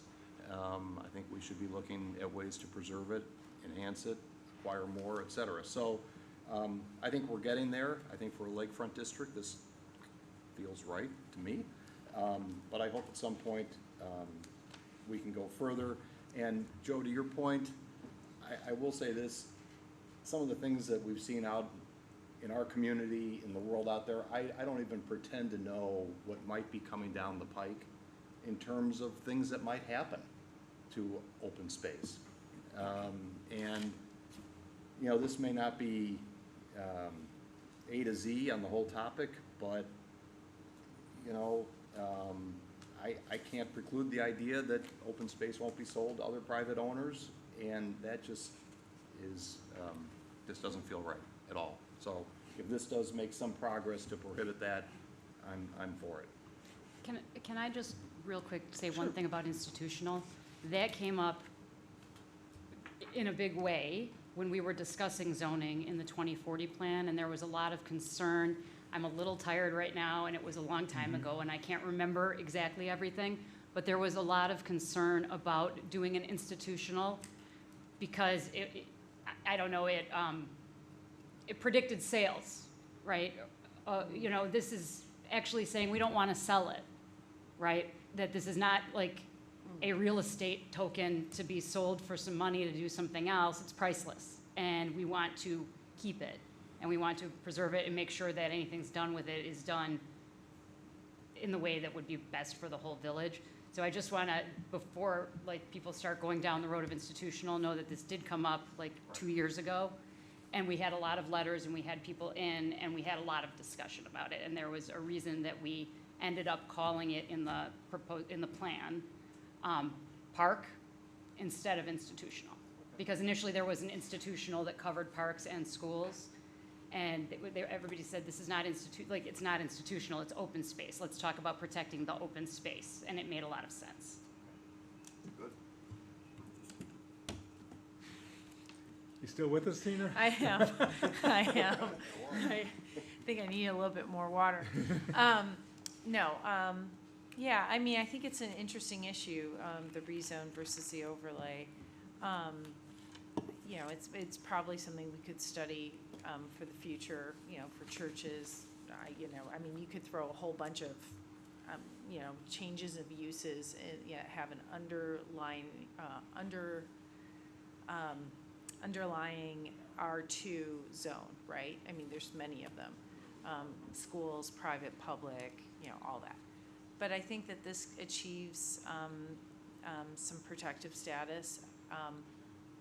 I can't remember, but I think it also applies to the electric plant, yes?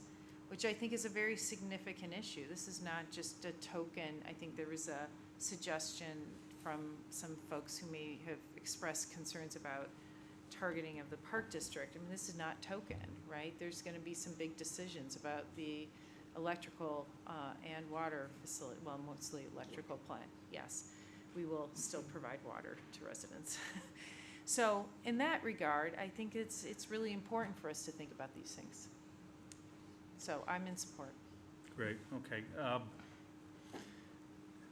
I know it's late, but I wanted to share one thing with folks in the audience, and it is related to the disposition of properties. Is in 2006, I served on the Post Office Committee, at which time that committee and the village council at the time was seeking to potentially dispose of the entire post office site to a private developer. That was one of the options that was out there, and it was actually being promoted pretty heavily by the village president at that time. And there were those of us who were young in the community, who were in the real estate game, who understand how all this stuff works, and thought that was a great idea to just give it up. At some point, I came along to the understanding that, the private land or the public land that we have here in this community is very scarce, and that every single piece of property we own, we should hold on to the best of our ability. The village clung to the post office site for many years beforehand because it was a linchpin to potentially exploring the idea of the Bennett plan further. And if the village had sold that property off to a developer, there would never be any connection, and we would have a 5-story condo with retail on the first floor occupying that site today. As most of you know, we have much bigger plans for it and things that benefit the community rather than a single developer. Additionally, the Dwyer Park, I mean, that went to a school. It went to the school district for a while. They had a school there, and then it came back to the Park District. But it stayed in the public interest, in the public trust, whatever you want to call it. It was ours. And the idea behind this ordinance is to make sure that none of these properties go easily. It's just that simple. That Joe, you made a comment about respecting the other taxing bodies, but look at all of our zoning codes address issues with institutional uses, governmental uses. They all have provisions for that. So it's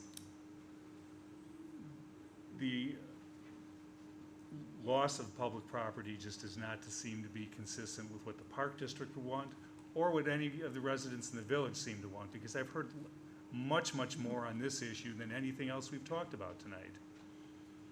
And, you said you live next to Maple.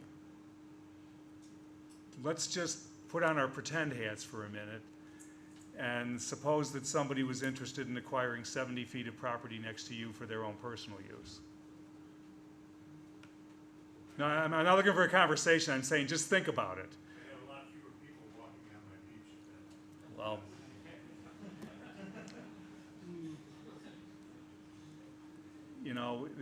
there's a lot more at play here than that. So, anyway, public property is really important. I think we need to do everything we can to protect it. I'm sorry to the Park District if this somehow queers their deal with Ishbia, but I spent a lot of time studying the history of that particular park, and the way it was acquired, the way it was assembled, the way it was financed, and the way it was executed are exemplary.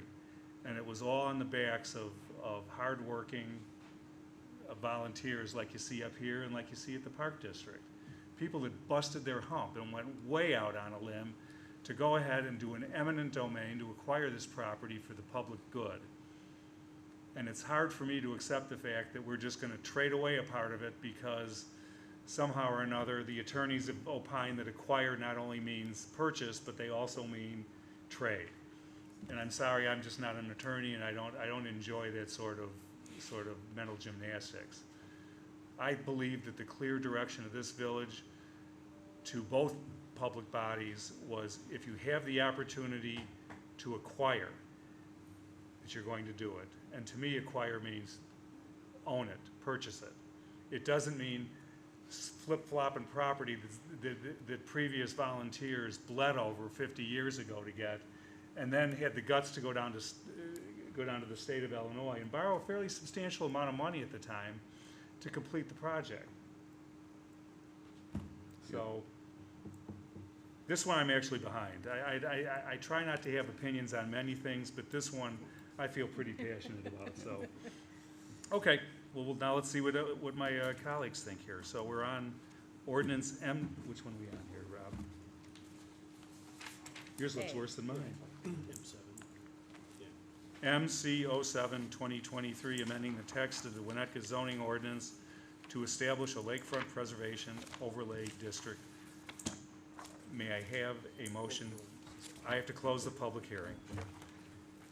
I've never read Robert's Rules of Orders, folks, and I don't have the time for it, so I'm sorry if I stumble up here a bit. Chris, is this for introduction only? This is for introduction only, and the public hearing is now closed, so I'm asking for a motion to introduce that ordinance. So moved.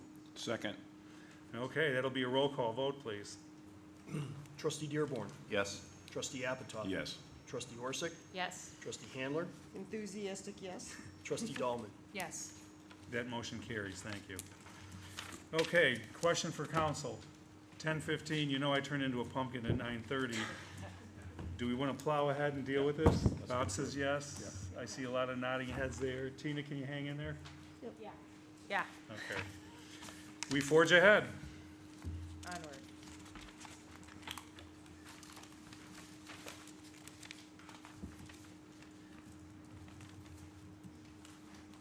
Where the hell are we now?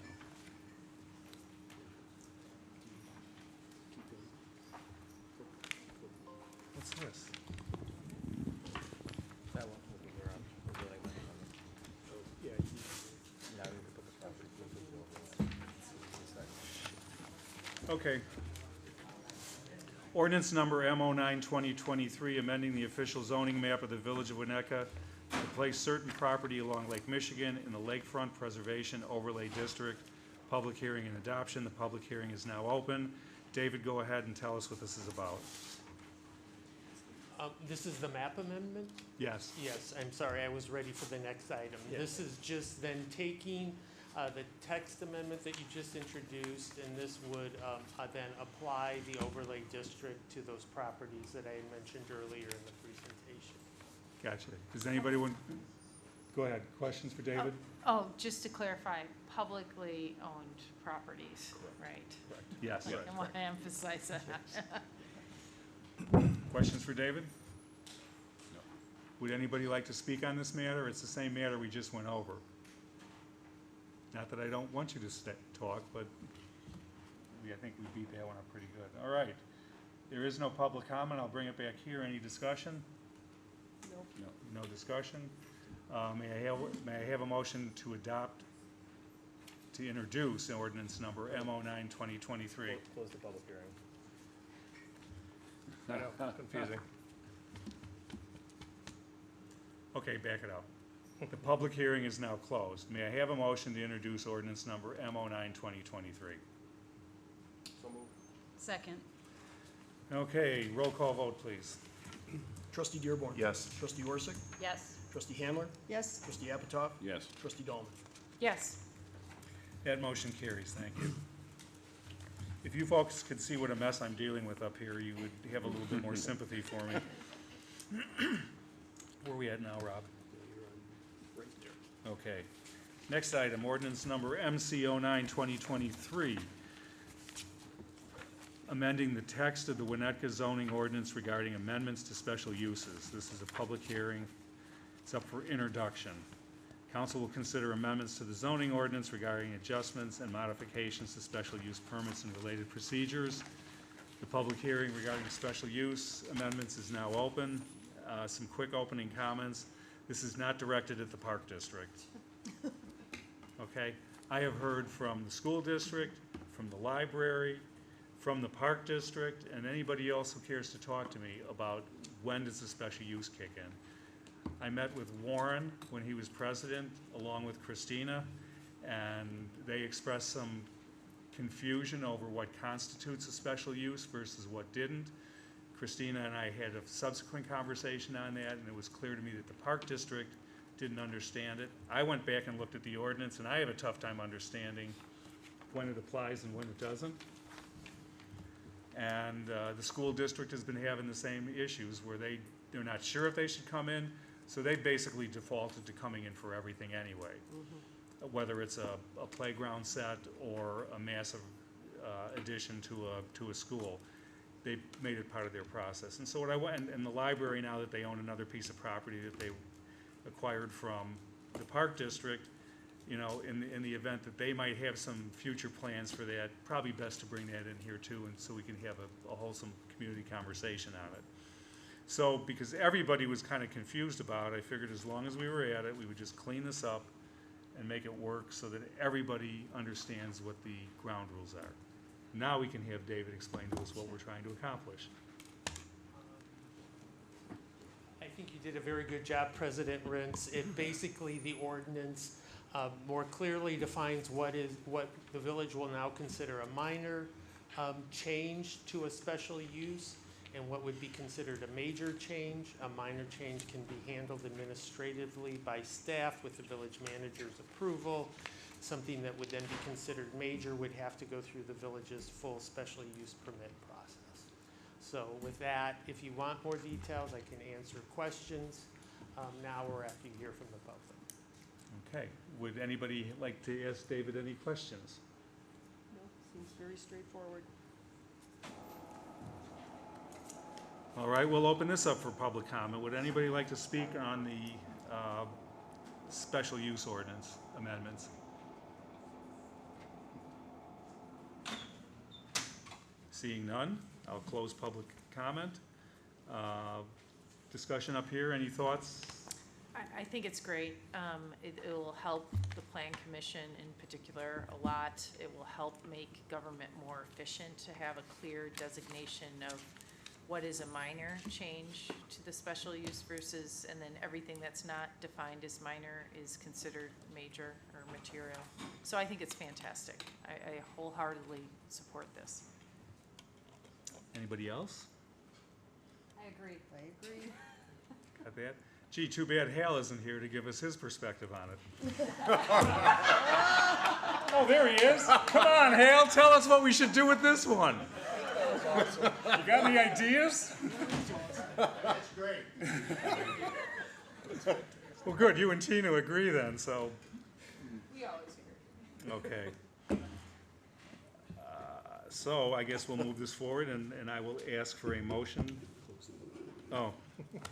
Close. I have to close the public hearing Close again. public hearing. So the public hearing is now closed. And I will ask for a motion to introduce ordinance number MC 09-2023. So moved. Second. Roll call vote, please. Trustee Dahlman? Yes. Trustee Handler? Yes. Trustee Dearborn? Yes. Trustee Apitoff? Yes. Trustee Orsick? Yes. That motion carries. Thank you. Whew. Okay, moving forward, item 9 is old business. We have none. Item 10 is new business. I still don't get that because we just went through 4 new things, but there is no new business tonight. There are no appointments, and thank goodness there is no closed session. So item 13 is, may I have a motion to adjourn? So moved. Second. All those in favor? Aye. Opposed? We stand adjourned. Thank you.